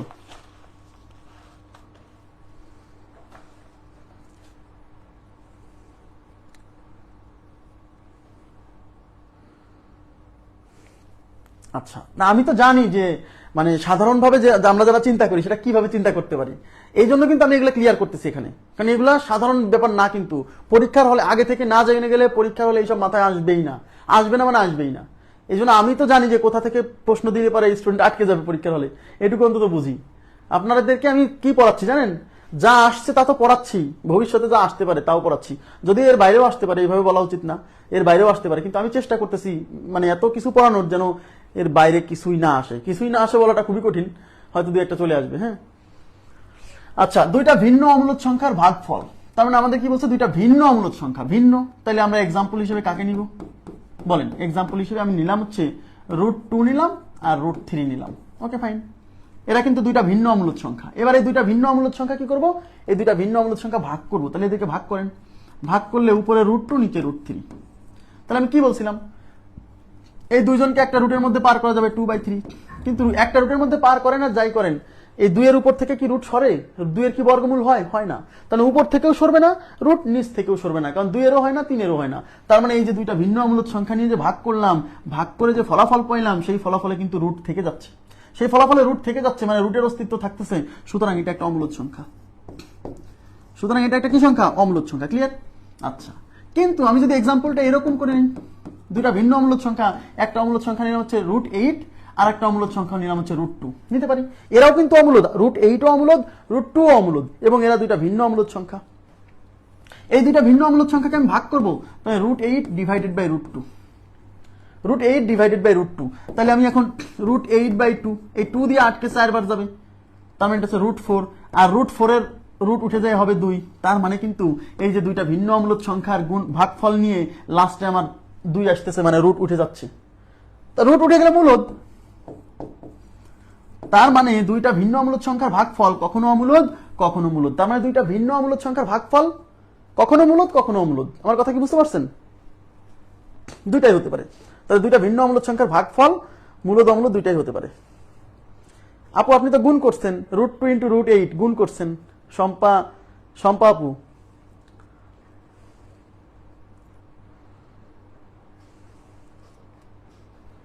ঠিক আছে, তাহলে দুইটা ভিন্ন অম্লদ সংখ্যার ভাগফল কখনো মূলদ কখনো অমূলদ। ক্লিয়ার? আচ্ছা, এখন দুইটা ভিন্ন না এসে যদি দুইটা একই আসে, 5 নম্বর পয়েন্ট,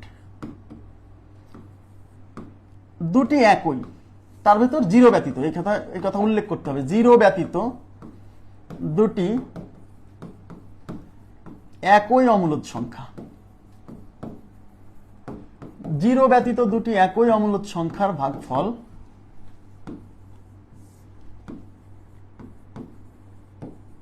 কেমন হবে?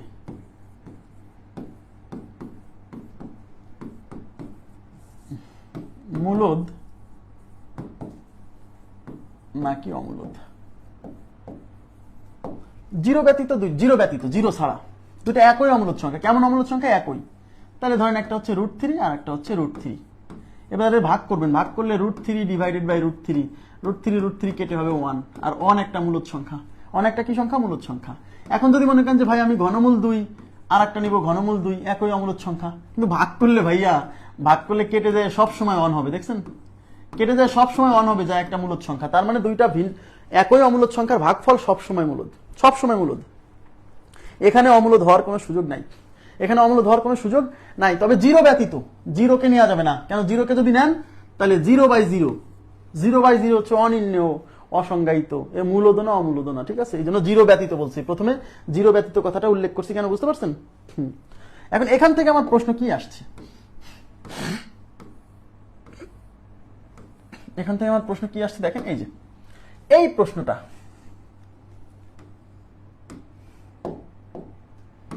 দেখেন পি ও কিউ দুটি ভিন্ন অমূলদ সংখ্যা।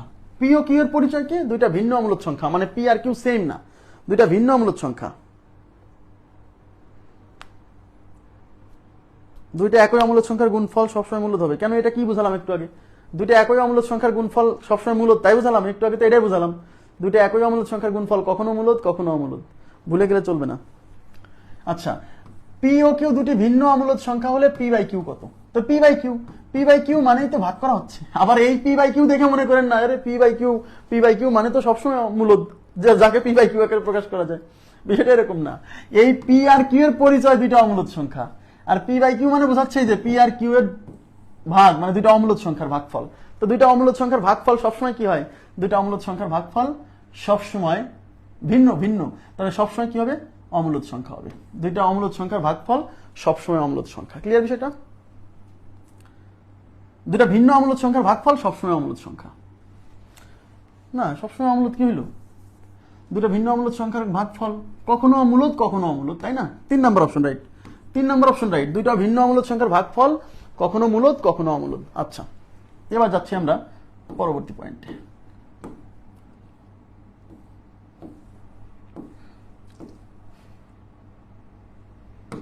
আচ্ছা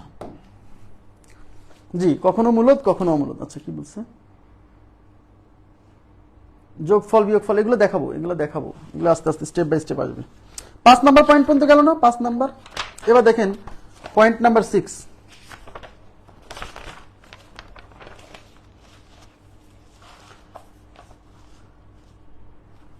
এক্সাম দিব, সবই হবে। 5 কি মূলদ হবে? বুঝলাম না, 5 মূলদ হবে না কেন? 5 তো পূর্ণ সংখ্যা, সকল পূর্ণ সংখ্যা মূলদ। কি পড়তেছেন আর কি যে করতেছেন আমি বুঝতেছি না। এবার লেখেন পয়েন্ট। এবার কত নাম্বার পয়েন্ট? ও আচ্ছা, আপনি 5 নাম্বার পয়েন্টের কথা বলছেন। 5। এবার 6 নাম্বার পয়েন্ট, পয়েন্ট নাম্বার 6।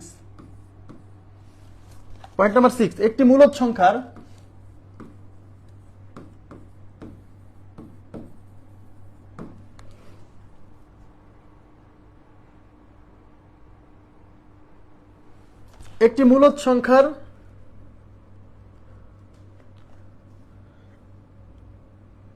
একটি মূলদ সংখ্যার সাথে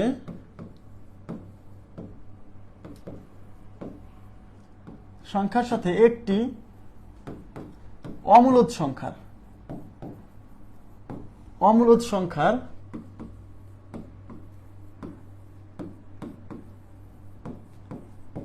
যোগফল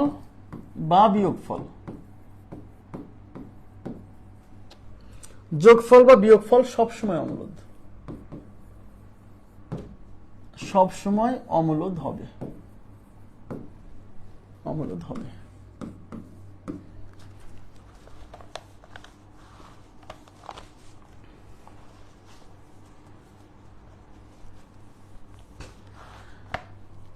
একটি মূলদ সংখ্যার সাথে একটি অমূলদ সংখ্যার যোগফল বা বিয়োগফল সবসময় অমূলদ। তাহলে কি এখানে অপারেশন কার সাথে? একটি মূলদ সংখ্যার সাথে একটি অমূলদ সংখ্যার কি যোগফল। তাহলে একটা মূলদ একটা অমূলদ যোগ নেব আর বিয়োগ নেব, এক্সাম্পল দিয়ে বুঝতে হবে সবসময়। তাহলে একটা মূলদ হিসেবে আপনি 3 নেন, এই যে 3 একটা মূলদ সংখ্যা, মূলদ ইজ ইকুয়াল টু 3। আর একটা অমূলদ নেন, অমূলদ ইকুয়াল টু কত নেবেন? অমূলদ ইকুয়াল টু √5 নেন, √5। তাহলে একটা মূলদ একটা অমূলদ। এবার কি করবেন? যোগ করবেন বা বিয়োগ করবেন, তাহলে অতএব যোগফল। তাহলে যোগফল ইজ ইকুয়াল টু কি 3 + √5। তাহলে আমরা গতদিন কি পড়ছিলাম? যেরকম যদি দুইটা অংশ যোগ বিয়োগ থাকে, সেক্ষেত্রে যে অংশের উপর রুট আছে শুধু সেই অংশকে বিবেচনা করব যে রুট ওঠে কিনা। তাহলে আমাকে বলেন এই 5 এর উপর থেকে কি রুট উঠবে না? তার মানে এখান থেকে কিন্তু রুটের যোগ করার পরে, এই দুজনকে যোগ করার পরে কিন্তু এখান থেকে রুটের অস্তিত্ব বিলীন হবে না, থেকে যাবে একটা অংশে। তার মানে এই ফলাফল কি? অমূলদ। যেহেতু রুটের অস্তিত্ব থাকতেছে, সুতরাং এই ফলাফল কি? অমূলদ। এটা যোগফল। এবার বিয়োগফল যদি নিন, কারণ অঙ্কে বলছে যোগফল এবং বিয়োগফল দুইটাই বলছে। বিয়োগফল, তাহলে এটা থেকে এটা বিয়োগ করেন, তাহলে 3 থেকে √5 বিয়োগ করেন। বিয়োগ করলেও আমি কি বলছিলাম যে দুইটা সংখ্যা এরকম যোগ বিয়োগ থাকলে পরে আমরা যে অংশের উপর রুট আছে শুধু সেই অংশটা নিয়ে কাজ করবো, তাই না? তার মানে এই √5 এর উপর থেকে কি 5 সরবে না, কারণ √5 এর তো বর্গমূল হয় না। তার মানে এখানে কিন্তু রুটের অস্তিত্ব থেকে যাচ্ছে, তার মানে ফলাফল কি? অমূলদ।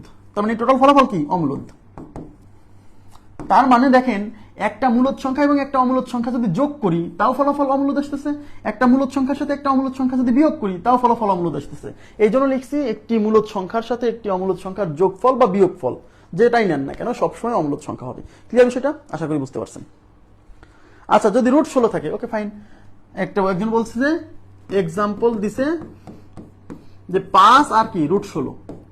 এখানে কি বলছে? একটি মূলদ এবং একটি অমূলদ সংখ্যার সাথে অপারেশন নিতে হবে। এই 5 তো মূলদ, তাই √16 তো মূলদ, তাহলে দুইজনই মূলদ হয়ে গেছে। কিন্তু এখানে কি বলা আছে? একটি মূলদ ও একটি অমূলদ সংখ্যার অপারেশন করতে হবে। বুঝছেন কথা? কি বুঝতে পারছেন মারুফ হোসেন ভাইয়া? এখানে বলছে একটা মূলদ এবং একটা অমূলদ সংখ্যার যোগ বিয়োগ, কিন্তু আপনি যে দুইটা সংখ্যা নিছেন 5 আর √16, এরা দুইজনই মূলদ হয়ে গেছে। আর দুইটা মূলদ সংখ্যার যোগফল, বিয়োগফল, গুণফল, ভাগফল সবসময় তো মূলদ হয়, এর আগের পয়েন্টে পড়ে আসছি। ওকে, আচ্ছা গুণফল ভাগফল দেখছি আস্তে আস্তে। আচ্ছা, এটাকে তো গেল কত পয়েন্ট? এটা 6 নম্বর পয়েন্ট। এবার আমরা চলে যাবো 7 নম্বর পয়েন্টে। 7 নম্বর পয়েন্ট নাম্বার 7। 7 নম্বর হচ্ছে জিরো ব্যতীত একটি মূলদ সংখ্যার সাথে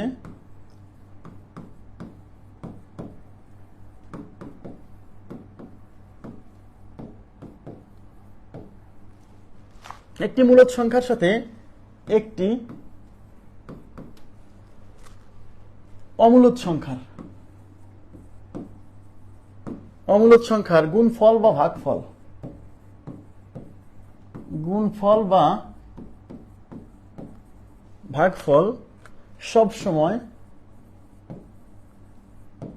সবসময় অমূলদ হবে।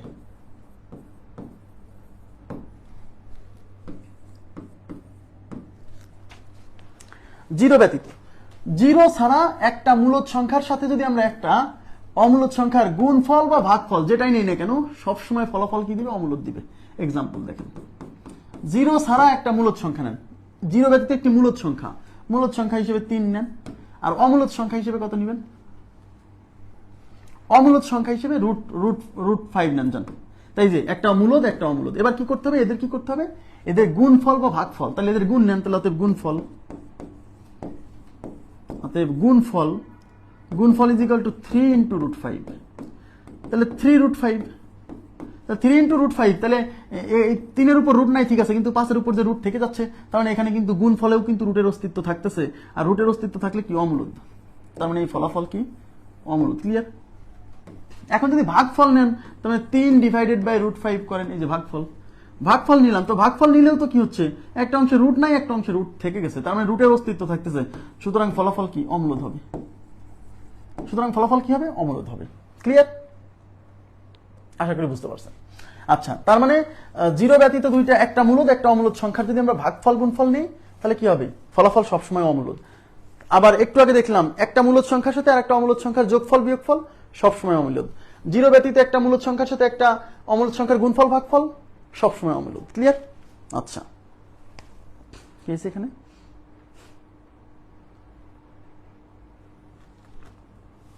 আচ্ছা, এবার আমরা চলে যাবো 8 নাম্বার পয়েন্ট। পয়েন্ট নাম্বার 8 দেখেন,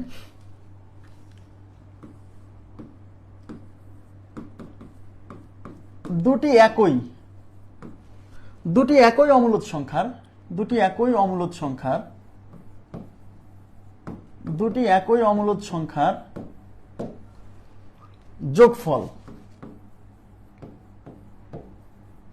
যোগফল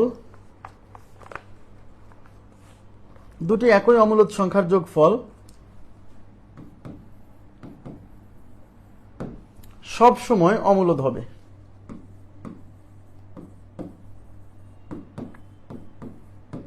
দুটি একই অমূলদ সংখ্যার যোগফল সব সময় অমূলদ হবে।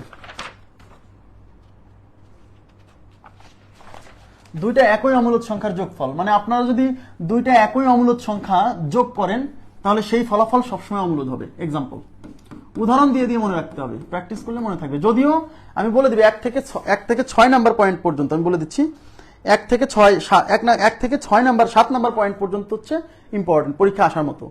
আর এই পরেরগুলো অত ইম্পর্টেন্ট না, তারপরেও দেখা দিচ্ছি, সব কম্বিনেশন দেখা দিচ্ছি। আচ্ছা, মনে করেন যে √2 একটা অমূলদ সংখ্যা, একই যেহেতু বলছে তাহলে আর একটাও নেন √2 আর √2। এবার কি বলছে, এদের যোগফল, তাহলে √2 প্লাস √2, তো দুইটা √2 যদি যোগ করেন তাহলে কি হবে, দুইটা √2 মানে 2√2। তাহলে রুটের অস্তিত্ব কি থেকে যাচ্ছে না, লাস্টে কিন্তু দেখেন রুটের অস্তিত্ব থেকে যাচ্ছে, সুতরাং এটা কি অমূলদ সংখ্যা, এটা অমূলদ সংখ্যা। এন্ড √2 আর √2 যোগ করলে 2√2 হয়, এটা যদি না বোঝেন তাহলে কি হবে বলেন তো, এখান থেকে √2 কমন নেন, √2 কমন নিলে এখানে থাকবে 1 প্লাস 1, তাহলে √2 1 আর 1 যোগ করলে 2, এই 2টাকে সামনে আনছে, গুণের ক্ষেত্রে সামনে পিছনে ব্যাপার না, 2 সামনে আসে হয়েছে 2√2। ওকে, আশা করি বুঝতে পারছেন। তার মানে যোগ দুইটা একই অমূলদ সংখ্যা যোগ করার পরে লাস্টে রুটের অস্তিত্ব থেকে যাচ্ছে, তাহলে ফলাফল কি অমূলদ। 8 নম্বর পয়েন্ট গেল। এবার 9 নম্বর বলছে দুইটা একই অমূলদ সংখ্যার বিয়োগফল, দুটি একই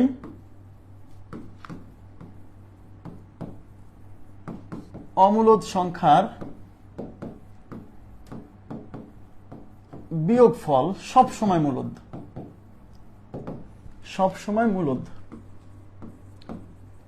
দুইটা একই অমূলদ সংখ্যার বিয়োগফল সবসময় মূলদ হবে।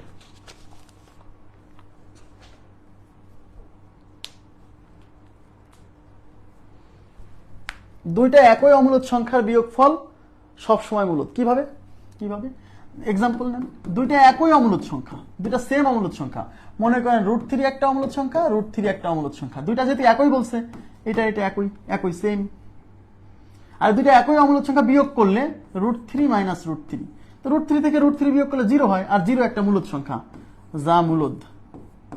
0 একটা কি সংখ্যা? মূলদ সংখ্যা। তার মানে দুইটা একই অমূলদ সংখ্যা যখনই বিয়োগ করবেন, এই পাশে আর এই পাশে যেহেতু সেম জিনিস বিয়োগ করলে ফলাফল সবসময় 0 হয়, আর সবসময় যেহেতু 0 হয়, তাহলে 0 একটা মূলদ সংখ্যা, তার মানে বিয়োগফলটা সবসময় মূলদ সংখ্যা হচ্ছে। ক্লিয়ার?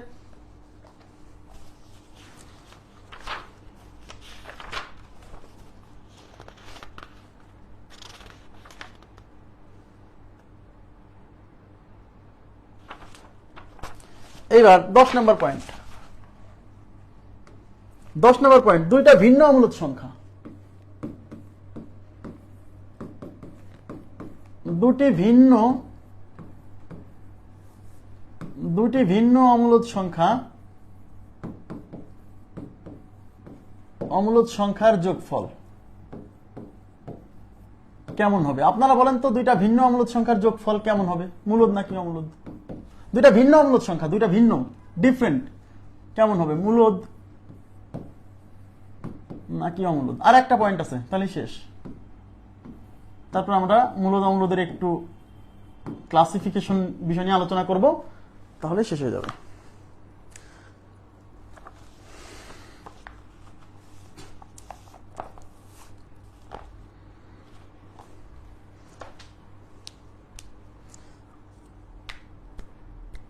ঝগড়াঝাটি করবেন না, আপনাদের কাছে আমার বিশেষ অনুরোধ।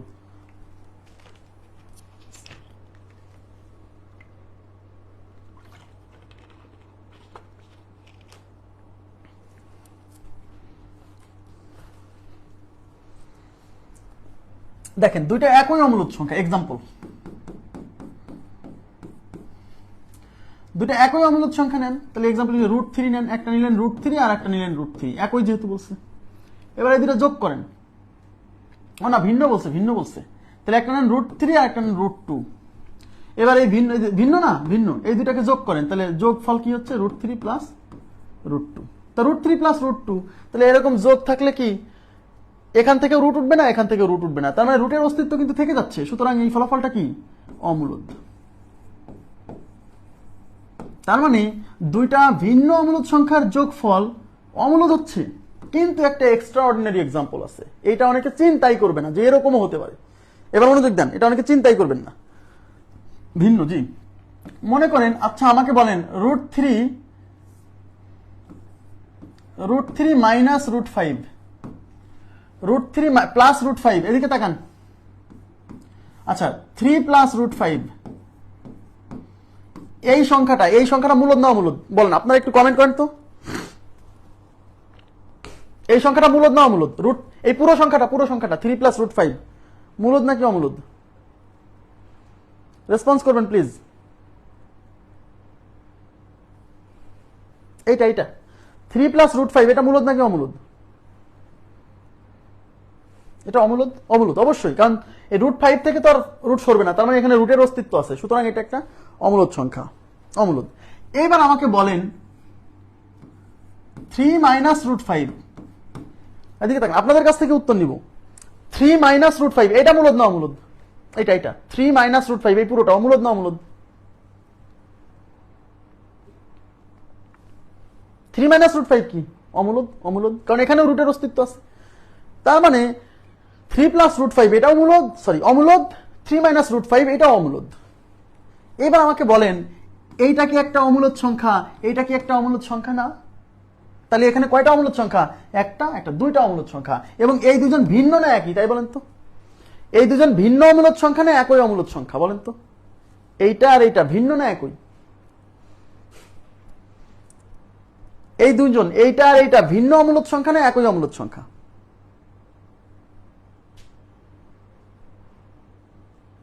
ইয়েস, ভিন্ন, কারণ এখানে প্লাস আছে, এখানে মাইনাস আছে। 3 এর সাথে এটা প্লাস করলে যা হবে, 3 এর সাথে এটা মাইনাস করলে নিশ্চয়ই তা হবে না, অন্য কিছু হবে।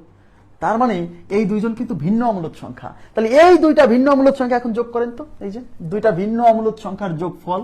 এবার এই দুইটা ভিন্ন অমূলদ সংখ্যা যোগ করেন তো, যোগ করেন তো, তাহলে এই দুইটা অর্থাৎ যোগফল 3 প্লাস √5 প্লাস 3 মাইনাস √5, এই মাইনাস √5 প্লাস √5 কেটে 3 3 6 হচ্ছে, রুটের অস্তিত্ব বিলীন হয়ে যাচ্ছে, রুটের অস্তিত্ব বিলীন হয়ে যাচ্ছে। তার মানে এই দুইটা ভিন্ন অমূলদ সংখ্যা যোগ করে লাস্টে রুট থাকছে না, তার মানে ফলাফল মূলদ হচ্ছে। অসাধারণ এক্সাম্পল, এটা হচ্ছে একটা অসাধারণ এক্সাম্পল, এটা সাধারণ এক্সাম্পল, সবাই এটা ধরবে, অমূলদ, মূলদ হয়। তার মানে দুইটা ভিন্ন অমূলদ সংখ্যার যোগফল কখনো অমূলদ, কখনো মূলদ, তার মানে মূলদ অমূলদ দুইটাই হতে পারে, মূলদ অমূলদ দুইটাই হতে পারে। এটা নিয়ে তো অনেকে চিন্তাই করবে না এইভাবে যে 3 প্লাস √5 3 মাইনাস √5, হ্যাঁ, চিন্তা করবে খালি এইটা, ঠিক।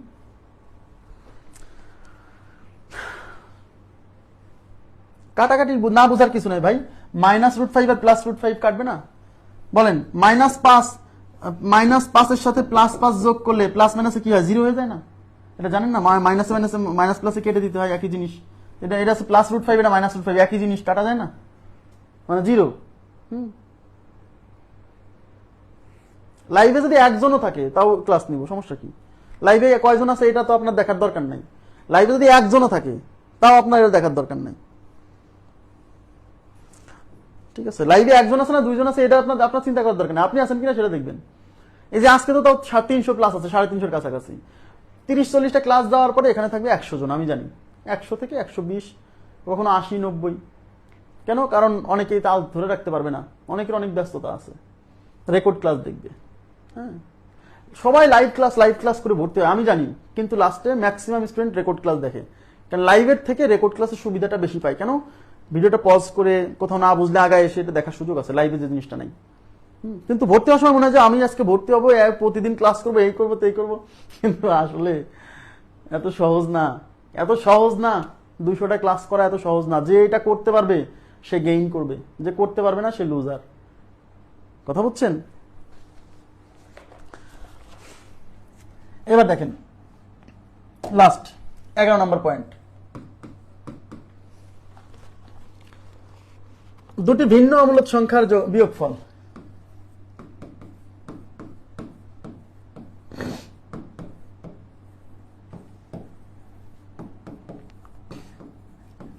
দুটি ভিন্ন অমূলদ সংখ্যার বিয়োগফল কেমন হবে? লাস্ট পয়েন্ট এটা। হ্যাঁ, মূলদ নাকি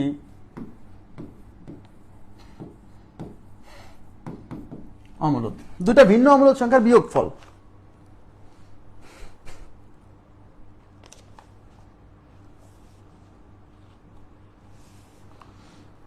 দুটা ভিন্ন অমূলদ সংখ্যার বিয়োগফল।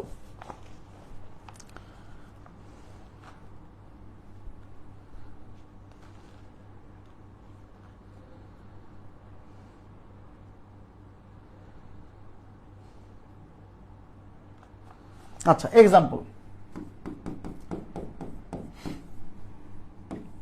√3 একটা অমূলদ সংখ্যা, √2 একটা অমূলদ সংখ্যা। এই দুজন কিন্তু দুইটা ভিন্ন অমূলদ সংখ্যা। এরা দুইটা ভিন্ন অমূলদ সংখ্যা না? তাহলে এদের কি করবো? বিয়োগ করবো। তাহলে বিয়োগ করেন, তাহলে অতএব বিয়োগফল √3 - √2। তাহলে এর উপর থেকে রুট সরে না, এর উপর থেকে রুট সরে না, তার মানে এখানে কিন্তু রুটের অস্তিত্ব থেকে যাচ্ছে। তার মানে কি? মূলদ, সরি অমূলদ। অমূলদ। কিন্তু আমি যদি এক্সাম্পলটা এরকম নেই, দেখেন, মনে করেন √3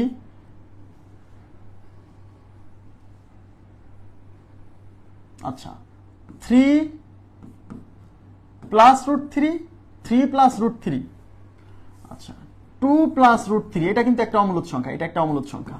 আর এখানে আছে -2 প্লাস √3, এটা একটা অমূলদ সংখ্যা। দেখেন 2 প্লাস √3 এটা একটা অমূলদ সংখ্যা, -2 প্লাস √3 এটা একটা অমূলদ সংখ্যা। ভিন্ন অমূলদ সংখ্যা, কারণ এখানে 2 এর সাথে এটা √3 যোগ আছে, এখানে √3 এর সাথে 2 বিয়োগ আছে। এবার এদেরকে বিয়োগ করেন, তাহলে অতএব বিয়োগফল, বিয়োগফল তাহলে 2 প্লাস √3 মাইনাস -2 প্লাস √3, তাহলে 2 প্লাস √3, এই মাইনাস মাইনাসে +4, মাইনাস প্লাসে -√3, এই -√3 প্লাস √3 কাটা, 4 আর 2 কত? 6। তার মানে দেখেন এই দুইটা ভিন্ন অমূলদ সংখ্যাকে বিয়োগ করার পরে রুটগুলো কেটে যায়, লাস্টে আছে যে ফলাফল, সেখানে রুটের কোনো অস্তিত্ব নাই, তার মানে ফলাফল মূলদ। তার মানে দুইটা ভিন্ন অমূলদ সংখ্যার বিয়োগফলও কখনো অমূলদ কখনো মূলদ। ক্লিয়ার বিষয়টা? আশা করি এই মূলদ অমূলদ সংখ্যার গাণিতিক অপারেশনের ব্যাপারটা আপনাদের ক্লিয়ার হয়েছে। এবার আমরা দেখব হচ্ছে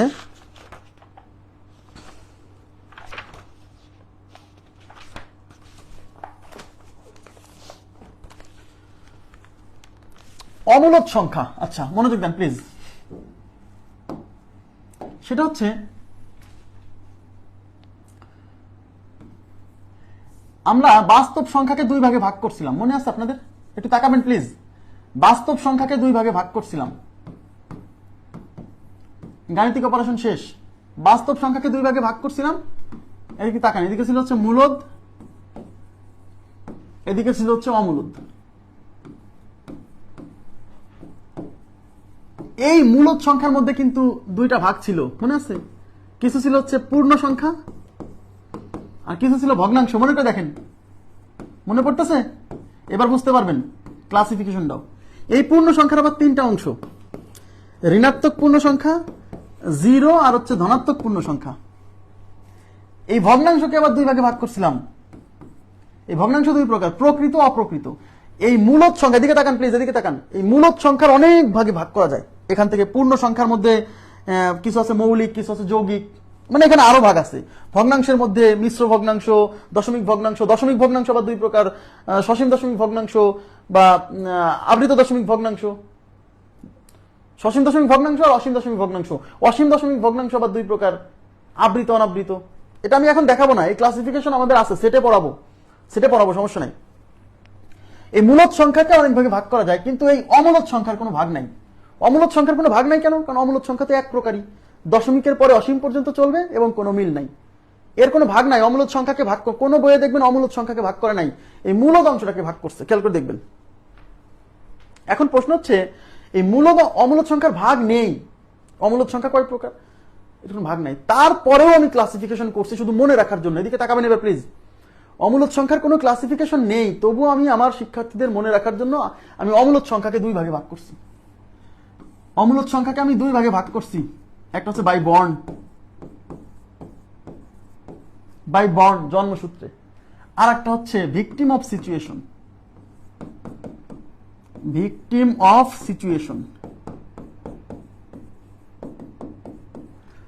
অফ সিচুয়েশন মানে পরিস্থিতির শিকার। ওকে, তার মানে অমূলদ সংখ্যা যে এটা কিন্তু আমি করছি ভাগ, এটা কিন্তু কোনো বই পুস্তকে নাই, বই পুস্তকের ভাষাও না, কাউকে এটা বলাও যাবে না। যদি কেউ জিজ্ঞাসা করে অমূলদ সংখ্যা দুই প্রকার, এটা যদি বলেন তাহলে কিন্তু মান সম্মান থাকবে না। অমূলদ সংখ্যার কোনো ভাগ নেই, মূলদ সংখ্যাকে ভাগ করা যায় বাই বর্ন। এই বাই বর্ন কে পাই, তারপর হচ্ছে ই, এই যে দুইটা জন্মসূত্রে পাই এবং ই। আর ভিকটিম অফ সিচুয়েশন পরিস্থিতির শিকার। পরিস্থিতির শিকার মানে কি? মানে একটা সংখ্যা অমূলদ ছিল না, বাট পরিস্থিতির শিকার হয়ে সেটা অমূলদ হয়ে গেছে। যেমন 5, এক্সাম্পল দেখেন 5, এই 5 কিন্তু পূর্ণ সংখ্যা, এ কিন্তু মূলদ, অমূলদ ছিল না, কিন্তু এর উপর এসে রুট ভর করবে, এর উপর থেকে এসে রুট ভর করবে, তখন এই 5 হয়ে যাবে ভিকটিম অফ সিচুয়েশন, পরিস্থিতির শিকার। মানে কি? মানে আগে অমূলদ ছিল না, এর উপর রুট ভর করার কারণে এটা কি হয়ে গেছে? অমূলদ হয়ে গেছে, মানে পরিস্থিতির শিকার হয়ে গেছে। আমার কথা কি বুঝতে পারছেন? এই জন্য পরিস্থিতির শিকার। যেমন 3 অমূলদ না, কিন্তু এর উপরে সে যখন রুট ভর করবে তখন এই √3 হয়ে যাবে অমূলদ সংখ্যা, ভিকটিম অফ সিচুয়েশন। কথা কি বুঝছেন? ভিকটিম অফ সিচুয়েশন বলার কারণ বুঝছেন? কারণ আগে 5 আগে অমূলদ ছিল না, এর উপরে সে রুট ভর করছে, তাই অমূলদ হয়ে গেছে, এই জন্য নাম হয়েছে ভিকটিম অফ সিচুয়েশন। এগুলা কাউকে বলেন না। এখন এই পাই সম্পর্কে আমি কিছু বলবো, সেটা হচ্ছে পাই এবং 22/7 নিয়ে আমি কিন্তু এর আগে বলছি, যেহেতু এখন আর ওইগুলা বলছি না। এখন দেখেন এই পায়ের ভ্যালু কত? পায়ের ভ্যালু হচ্ছে 3.14159, এরকম অসীম পর্যন্ত চলবে। 14159 এরকম অসীম পর্যন্ত চলবে। ই আলোচনা করবো, ই এর মান হচ্ছে 2.71, হ্যাঁ, এটা হচ্ছে 7 এরকম অসীম পর্যন্ত চলবে। এটা দেখবেন হচ্ছে আমাদের সাইন্টিফিক ক্যালকুলেটরের উপরে একটা টার্ম আছে ই, ওই ই এর মানটা এটা, হ্যাঁ, এটা একটা অমূলদ সংখ্যা। এখন এই যে 3.14159, এই 9 এর জন্য এই 5 এর সাথে 1 যোগ করে লেখে 3.1416 প্রায়, ঠিক আছে? আচ্ছা, এখন এই যে পাই দিবস আছে, জানেন পাই দিবস আছে? এই পাই দিবস থেকে পরীক্ষায় প্রশ্ন আসছে। পাই দিবস হচ্ছে 14 মার্চ।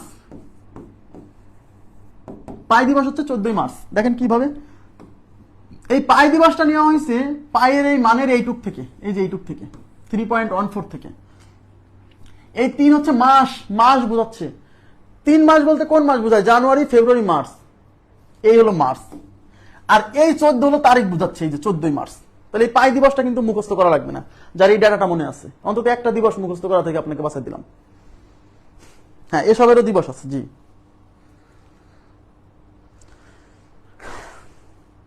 আচ্ছা, তাহলে পাই দিবস হচ্ছে 14 মার্চ। তাহলে মনে রাখবেন কিভাবে? এই 3 হচ্ছে মাস, তার মানে জানুয়ারি, ফেব্রুয়ারি, মার্চ, ঠিক আছে?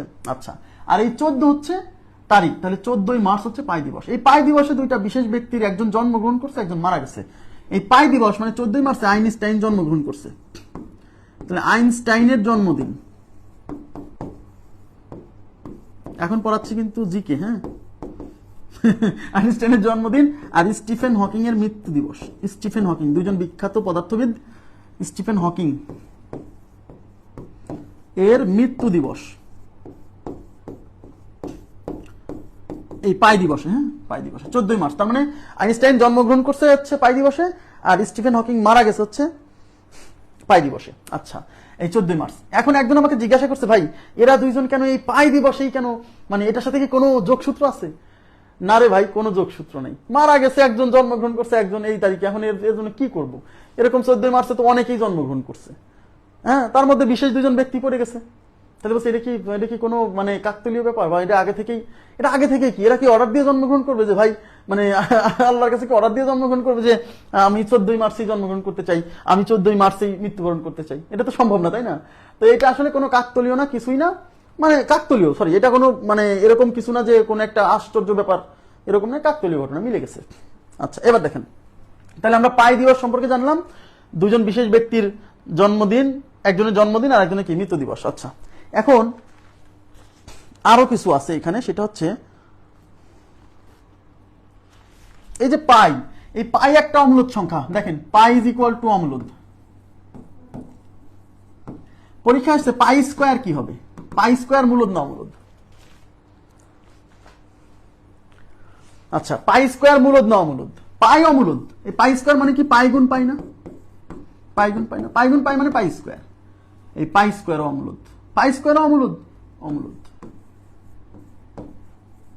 পাইও অম্লদ, পাই স্কোয়ার অম্লদ। এখন বলুন ভাই, তাহলে পাই কিউব কি? পাই কিউব মূলদ না অম্লদ? এটা এখনো প্রমাণিত হয়নি, এটা চলছে। এটা মূলদ না অম্লদ, এটা এখনো প্রমাণিত হয়নি, চলছে। হ্যাঁ, তাহলে পাই স্কোয়ার পর্যন্ত পরীক্ষা আসতে পারে, পাই কিউব জীবনেও আসবে না, কারণ এটা এখনো প্রমাণিত হয়নি। আসবে কেন? আচ্ছা, এবার আমরা চলে যাচ্ছি এই মূলদ এবং অমূলদ সংখ্যা নিয়ে। অমূলদ সংখ্যা নিয়ে একটা গল্প আছে, এই গল্পটা আপনাদের জানতে হবে। এই গল্পটা জানার আগে আমরা কিছু কোশ্চেন আমাদের বাকি আছে, ওইগুলো শেষ করে আসি। আচ্ছা, দেখেন, আপনারা আমাকে মনে করে দিবেন, এই 4টা প্রশ্ন দেখানোর পরে এই মূলদ অমূলদ সংখ্যা নিয়ে একটা গল্প আছে, এই গল্পটা আপনাকে জানতে হবে। এই গল্পটা জানলে মূলদ অমূলদ সংখ্যার হিস্ট্রি আর কি এর মধ্যে লুকায় আছে, খুব ভালো লাগবে।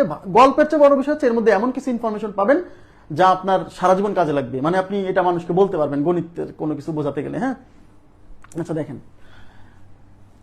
এই প্রশ্নের উত্তর কি হবে আপনাদেরই পারা উচিত, আমি আর বলবো না। হ্যাঁ, কি বলছে? X square minus 2।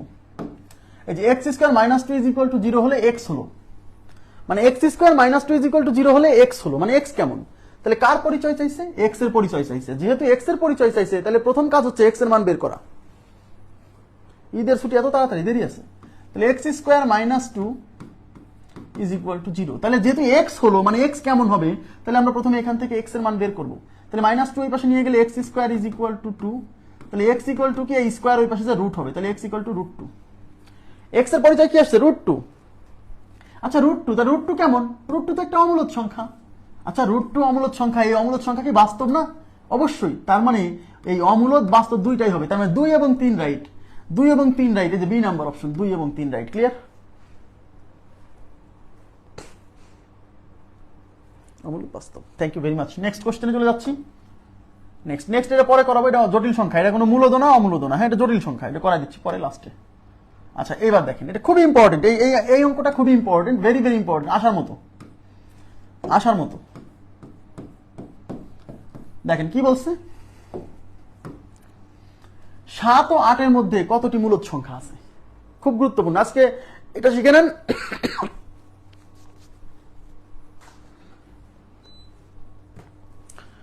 বলছে 7 ও 8 এর মধ্যে কতটি মূলদ সংখ্যা আছে। তাহলে 7 ও 8 এর মধ্যে, এই যে এদিকে তাকান, 7 আর 8 এর মধ্যে, মানে এর এই মাঝখানে কতটা মূলদ সংখ্যা আছে? দেখেন, এখানে অনেকের চিন্তা আছে যে 7 এর পরে 7.1, 7.2, 7.3, 7.4, এরকম 7.9 পর্যন্ত, মোট 10টা। অনেকে চিন্তা করে এরকম 10টা। কেন ভাই 7.1 এর পরে 7.11 এটা নাই? এটা আছে না? নাই। 7.11 পরে 7. এরকম 111 নাই, এটাও তো মূলদ। তারপর আমি যদি বলি 7.12, 7.14, 7.08, 7.05, এরকম তো কোটি কোটি, হাজার হাজার, লক্ষ লক্ষ সংখ্যা পাওয়া যাবে 7 থেকে 8 এর মধ্যে। তার মানে অসংখ্য, অসীম সংখ্যক। Very much important question. তার মানে অসংখ্য মূলদ সংখ্যা আছে। যদি পরীক্ষক প্রশ্ন করতো 7 এবং 8 এর মধ্যে কতটি অমূলদ সংখ্যা আছে, তাও অসংখ্য। বাস্তব সংখ্যার যে কোনো দুইটা ইন্টারভালের মধ্যে, এদিকে তাকান, এই পয়েন্টটা মনোযোগ দেন। সসীম সংখ্যা তো মূলদ, এটা কি কথা? যদি বলতো 7 ও 8 এর মধ্যে কতটি অমূলদ সংখ্যা আছে, তাও অসংখ্য। বাস্তব সংখ্যার যে কোনো দুইটা ইন্টারভালের মধ্যে, যে কোনো দুইটা ইন্টারভালের মধ্যে অসীম সংখ্যক মূলদ সংখ্যা আছে, অসীম সংখ্যক অমূলদ সংখ্যা আছে। ঠিক আছে? যদি 7, 8 না বলে আপনাকে যদি কোশ্চেন করতে এরকম, দেখেন এই যে 7 ও 8 এর মধ্যে কতগুলো অমূলদ সংখ্যা আছে, যে এখানে বলে দিছি 7 ও 8 এর মধ্যে কতটি অমূলদ সংখ্যা আছে, অসীম সংখ্যক। বাস্তব সংখ্যার যে কোনো দুইটা ইন্টারভাল মানে ব্যবধি, এই যে 7 আর 8 এর মধ্যে যে ব্যাপ্তি আছে, এই ব্যাপ্তির মধ্যে অসংখ্য অমূলদ সংখ্যা, অসংখ্য মূলদ সংখ্যা।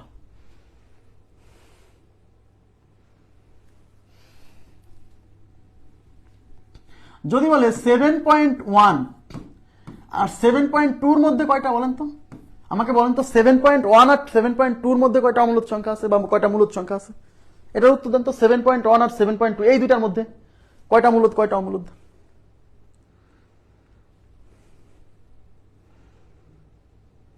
সেভেন পয়েন্ট ওয়ান আর 7.2 এর মধ্যে কয়টা অমূলদ, কয়টা অমূলদ? এর মধ্যে অসংখ্য, অসীম সংখ্যক। বলছে কিভাবে ভাই? কারণ 7.1 এর পরেই আছে 7.12, 7.132, এরকম তো আপনি হাজার হাজার কোটি কোটি বানাতে পারবেন। 7.1105, 7.1005, তার মানে কোটি কোটি বানাতে পারবেন। তার মানে যে কোনো দুইটা ইন্টারভাল, বাস্তব সংখ্যার যে কোনো দুইটা ব্যাপ্তির মধ্যে অসংখ্য মূলদ সংখ্যা, অসংখ্য অমূলদ সংখ্যা। ক্লিয়ার? এখানে 7 আর 8 না, যে কোনো দুইটা দশমিকও যদি বলে যে 0.1 আর 0.2 এর মধ্যে কয়টা, তাও অসীম সংখ্যক, তাও অসীম সংখ্যক। ওকে, মনে থাকবে। নেক্সট এই দেখেন, এই যে এখানে আমি প্রশ্নে বলছি যে 1.5 ও 1.6 এর মধ্যে, 1.5 ও 1.6 এর মধ্যে কতটি অমূলদ সংখ্যা আছে? অসংখ্য। যে কোনো দুইটা ইন্টারভালের মধ্যে অসংখ্য অমূলদ সংখ্যা, অসংখ্য মূলদ সংখ্যা। যে কোনো দুইটা ইন্টারভালের মধ্যে অসংখ্য মূলদ, অসংখ্য অমূলদ। ক্লিয়ার? আচ্ছা, শেষ হলো।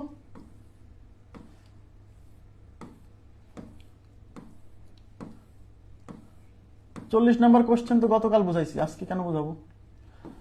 গতকালের ক্লাস দেখবেন, ক্লাস রিপিট করে লাভ আছে? গতকালের ক্লাসে তো মানে এত দারুণ করে বুঝাইছি যে আরেকবার বোঝানোর কোনো দরকারই প্রয়োজন পড়বে না। আপনি এটা আরেকবার দেখবেন, ক্লাসটা লাস্টের অংশে ভিডিওটা বের করে দেখবেন। দেখেন এখানে কি বলছে, রুট, এই যে রুট -8 ইন্টু রুট -2। প্রথম কথা হচ্ছে এরা দুইজন কিন্তু বাস্তব সংখ্যা না। যেহেতু বাস্তব সংখ্যা না, মানে জটিল সংখ্যা, যেহেতু এরা জটিল সংখ্যা, জটিল সংখ্যার অনেকে এখানে ভুলটা কি করবে দেখেন, এখানে ভুল করবে এরকম, কারণ আমরা একটু আগে করে আসছি -8 ইন্টু -2, মাইনাসে মাইনাসে প্লাস, 8 দুগুণী 16 ইজ ইকুয়াল টু 4। এই ভুলটা করবে হচ্ছে ম্যাক্সিমাম লোকজন, যেটা করে আসছে। কিন্তু মজার বিষয় হচ্ছে এরা কিন্তু বাস্তব সংখ্যা না। আমরা যে এই যে গাণিতিক অপারেশনটা চালালাম, এগুলো করা যায় বাস্তব সংখ্যার ক্ষেত্রে, জটিল সংখ্যার ক্ষেত্রে তো এটা করাই যায় না।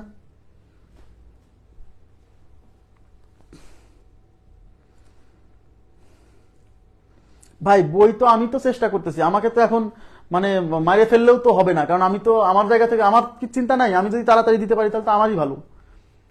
আমি কি খুব কম মানে প্রেসারে আছি? আমি তো চেষ্টা করতেছি ভাই। আপনাদেরকে যে শীটটা দিছি না, প্রথমে যে শীটটা দিছি, ওই শীটটাই বইয়ের অংশ, ওই শীটটাই বইয়ের অংশ। এই যে যেগুলো থেকে সলভ করাচ্ছি, এমন তো না যে বইয়ের অংশ ছাড়া আপনাকে পড়াচ্ছি, বিষয়টা এরকম না। আপনাকে যে শীটটা প্রথমে দিছি ওই শীটটা কিন্তু বইয়েরই অংশ, এই যেগুলো বইয়েরই অংশ, এইগুলাই থাকবে বইয়ে। আপনাকে প্র্যাকটিস করার জন্য দিচ্ছি, আমার ক্লাস করবেন আর প্র্যাকটিস করবেন। বইটা দিয়ে দিতে পারলে আমারই ভালো, তাই না? শীট দেওয়ার ঝামেলা মিটে গেল। দেখেন তাহলে এই -√8 ইন্টু -√2, এই দুইটার কাজ আপনাকে একটু আলাদাভাবে করতে হবে। এই মাইনাস অংশটাকে সেপারেট করতে হবে। কিভাবে দেখেন, এটাকে লিখতে হবে -1 ইন্টু 8, লেখা যায় ইন্টু -1 ইন্টু 2। এই মাইনাস, এটাকে এখন আমি দুইটা রুটে ভাগ করে দেবো, -1 ইন্টু -√8 ইন্টু এটা হচ্ছে -1 ইন্টু হচ্ছে √2। এই যে √-1, এই √-1 মানে হচ্ছে i, এটা হচ্ছে ইমাজিনারি নাম্বার i। আইতে ইমাজিনারি নাম্বার, ওই যে রুটের মধ্যে নেগেটিভ থাকলে জটিল সংখ্যা না, এই আই হচ্ছে সেই ইমাজিনারি আই। জটিল সংখ্যায় যায় এইগুলো আলোচনা করব। এখানে এটা দিয়ে দিছি কারণ যেহেতু মূলদ অমূলদ সংখ্যার সাথে একটু সাংঘর্ষিক আছে, এই কোশ্চেনটা এই জায়গায় আলোচনা করে দিছি, ঠিক আছে? আচ্ছা দেখেন, তাহলে এখন এই -1 মানে হচ্ছে i, এটা হচ্ছে √8 ইন্টু এটা হচ্ছে √-1 মানে হচ্ছে i, এটা হচ্ছে √2। এখন এই √8 আর √2 গুণ করা যাবে, মাইনাস থাকার জন্য গুণ করা গেছিল না, কিন্তু এখন তো মাইনাস নাই, তাই এখন এই দুজনকে গুণ করা যাবে। এই √8 আর √2 গুণ করলে √8 ইন্টু 2, আর এই i আর i গুণ করলে হবে হচ্ছে i²। তাহলে এটা হচ্ছে √16 আর এটা হচ্ছে i²। √16 হচ্ছে 4 আর i² এর মান হচ্ছে -1, ঠিক আছে? কিভাবে i² -1? কারণ আমরা একটা জিনিস মুখস্থ রাখছি, -√-1 ইজ ইকুয়াল টু হচ্ছে i। এই রুট যদি সরাই দেন, দুই পাশে বর্গ করবেন না, দুই পাশে বর্গ করলে এই পাশ থেকে রুট চলে যাবে, থাকবে -1, আর এই পাশে যাবে হচ্ছে i²। তার মানে i² এর ভ্যালু হচ্ছে -1, তাই আমরা এই i² এর পরিবর্তে -1 বসাইছি। এই 4 আর 1 গুণ করলে -4, তার মানে এই কোশ্চেনের উত্তর হচ্ছে -4। জটিল সংখ্যায় যায় এইগুলো আলোচনা আছে, টেনশন করেন না। এখন কিছু বুঝলেও সমস্যা নাই, না বুঝলে মন খারাপ করেন না যে আমি কিছু বুঝলাম না, কারণ এগুলো জটিল সংখ্যা আমরা আলোচনা করবো। এটার উত্তর হচ্ছে 4। জটিল সংখ্যায় আলোচনা করব, মাথার উপর দিয়ে যদি এটা যায় কোনো প্রবলেম নেই, আমি তো বললামই এটা আমরা জটিল সংখ্যায় আলোচনা করব, ঠিক আছে? যারা বুঝছেন বুঝছেন, না বুঝলে প্রবলেম নাই। আচ্ছা, তাহলে এই চ্যাপ্টারের আলোচনা আমাদের সমাপ্ত।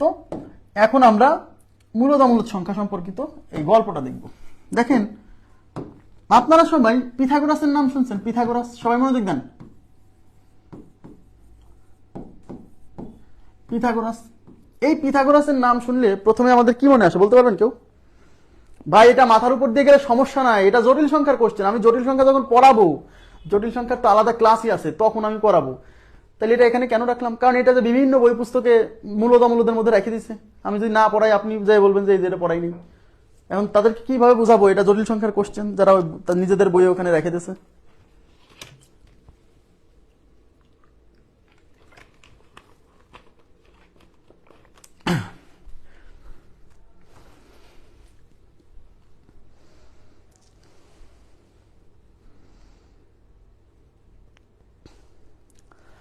আচ্ছা, পিথাগোরাসের নাম শুনলে প্রথমে আসে 23 নম্বর উপপাদ্য। কয় নাম্বার? 23 নম্বর উপপাদ্য। মনে আছে 23 নম্বর উপপাদ্য ছিল সমকোণী ত্রিভুজ সম্পর্কিত। সমকোণী ত্রিভুজের অতিভুজের উপর অঙ্কিত বর্গক্ষেত্রের ক্ষেত্রফল ইজ ইকুয়াল টু কি হবে? লম্বের উপর অঙ্কিত বর্গক্ষেত্রের ক্ষেত্রফল এবং ভূমির উপর অঙ্কিত বর্গক্ষেত্রের ক্ষেত্রফলের সমষ্টির সমান। এটা হলো পিথাগোরাসের উপপাদ্য। হ্যাঁ, এই উপপাদ্যটা আমাদের প্রথম চলে আসে। 26 to 29 কয়েকটা কোশ্চেন বাকি।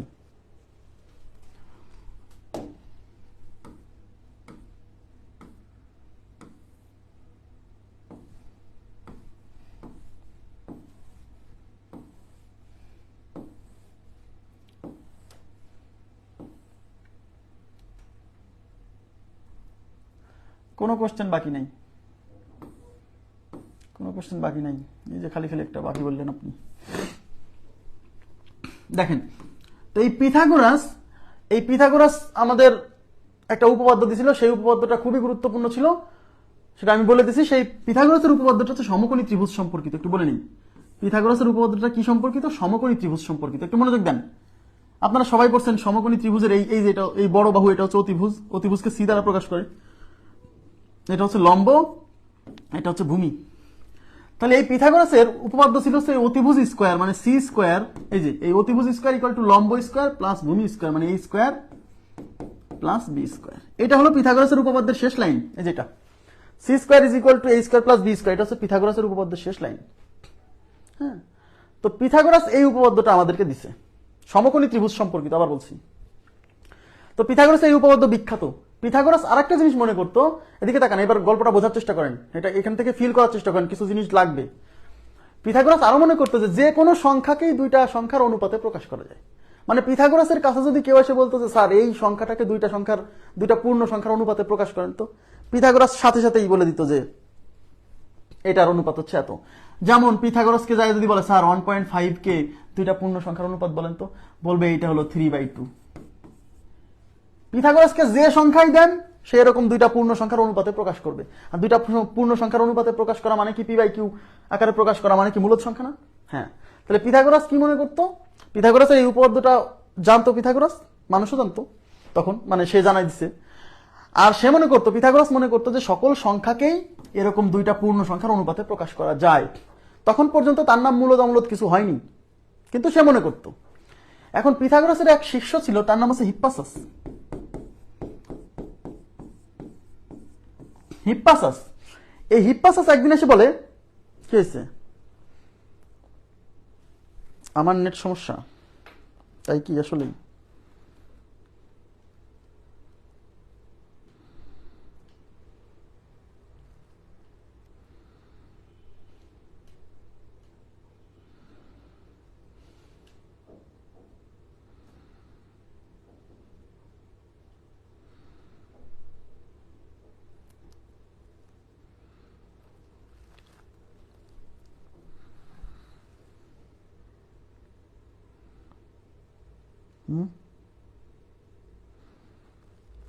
না, প্রবলেম কেন বলছেন আমিও বুঝতে পারতেছি না।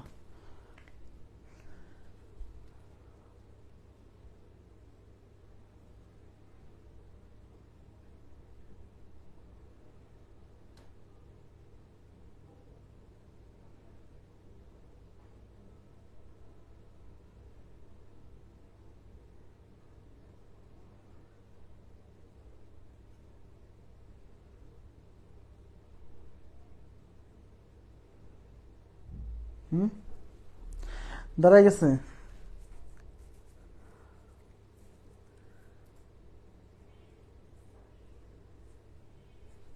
এখন কি শোনা যাচ্ছে? প্লিজ একটু একটু বলেন তো, এখন শোনা যাচ্ছে কিনা?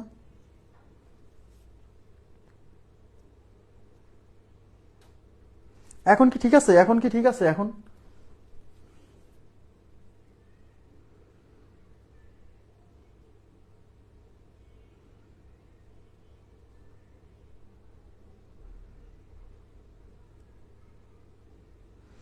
আচ্ছা, তাহলে আমরা কি, আমি শুরু করলাম, হ্যাঁ?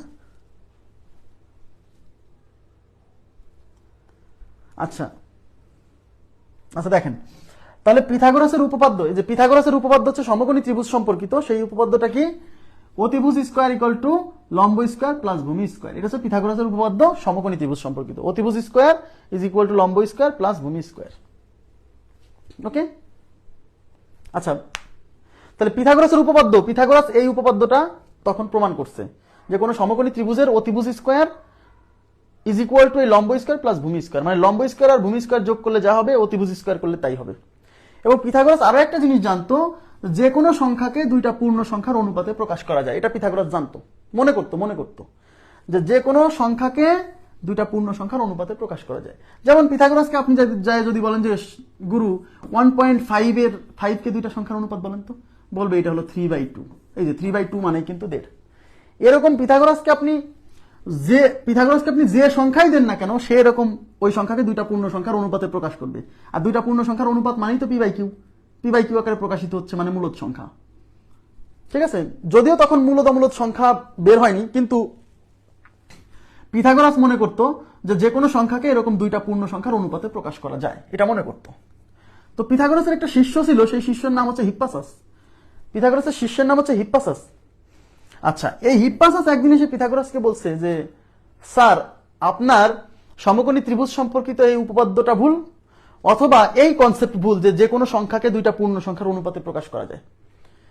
একসাথে এই দুইটা জিনিস, প্রথম থেকেই বলতেছি, একসাথে এই দুইটা জিনিস কখনো রাইট হতে পারে না। বলছে যে হয় সমকোণী ত্রিভুজ সম্পর্কিত এই উপপাদ্যটা ভুল, না হলে এই যে কোনো সংখ্যাকে দুইটা পূর্ণ সংখ্যার অনুপাতে প্রকাশ করা যায় এই কনসেপ্টটা ভুল।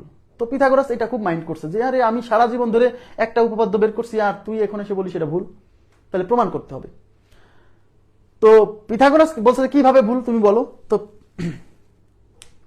এখন পিথাগোরাসকে হিপ্পাসাস বলছে যে স্যার, ভুল হচ্ছে এইভাবে, ধরেন আপনি একটা সমকোণী ত্রিভুজ আঁকাচ্ছেন, ধরে নেন যে এই সমকোণী ত্রিভুজের লম্ব 1 মিটার, ভূমি 1 মিটার।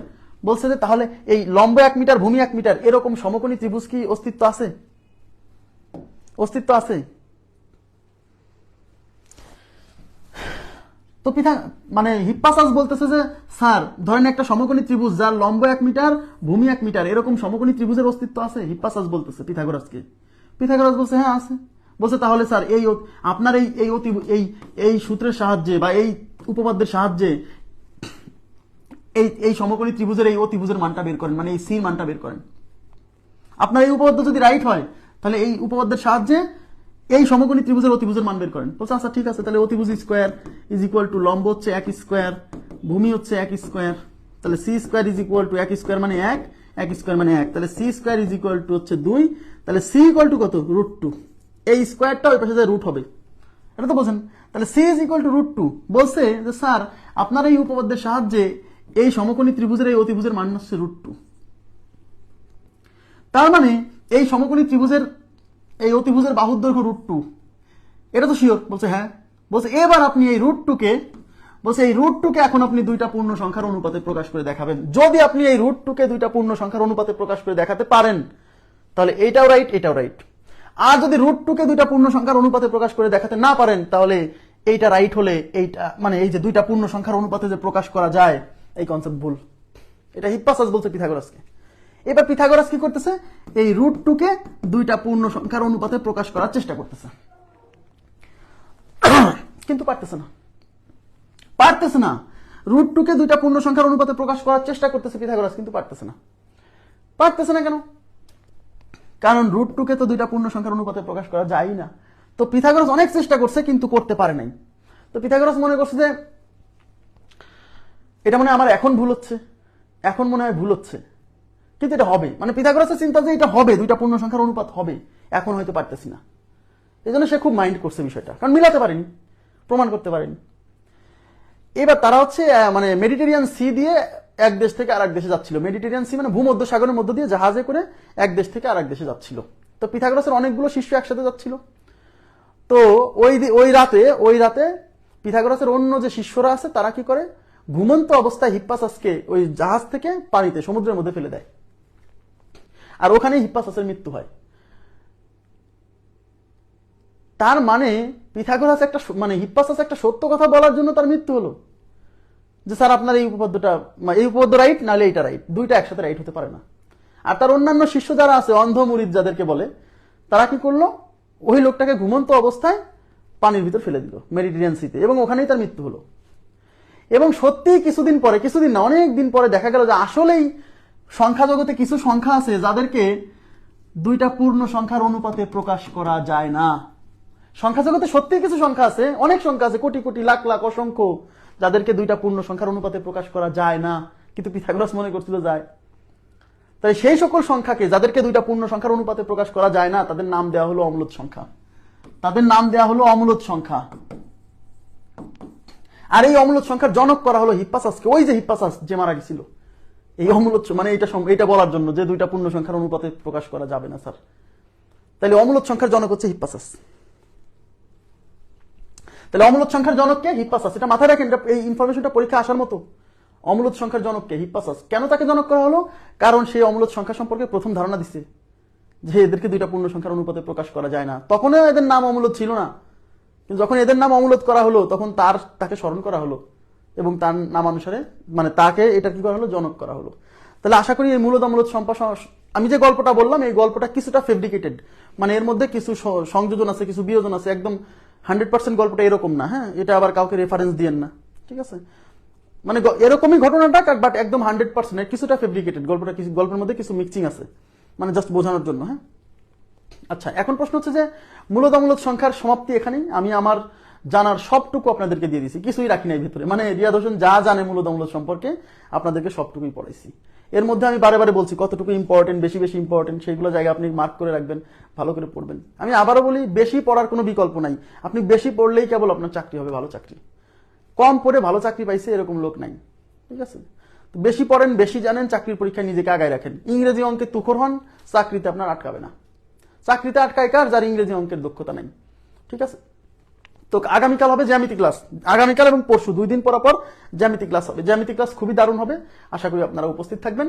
আজকের মতো এই পর্যন্ত রাখবো, ভালো থাকবেন সবাই, আল্লাহ হাফেজ, শুভরাত্রি।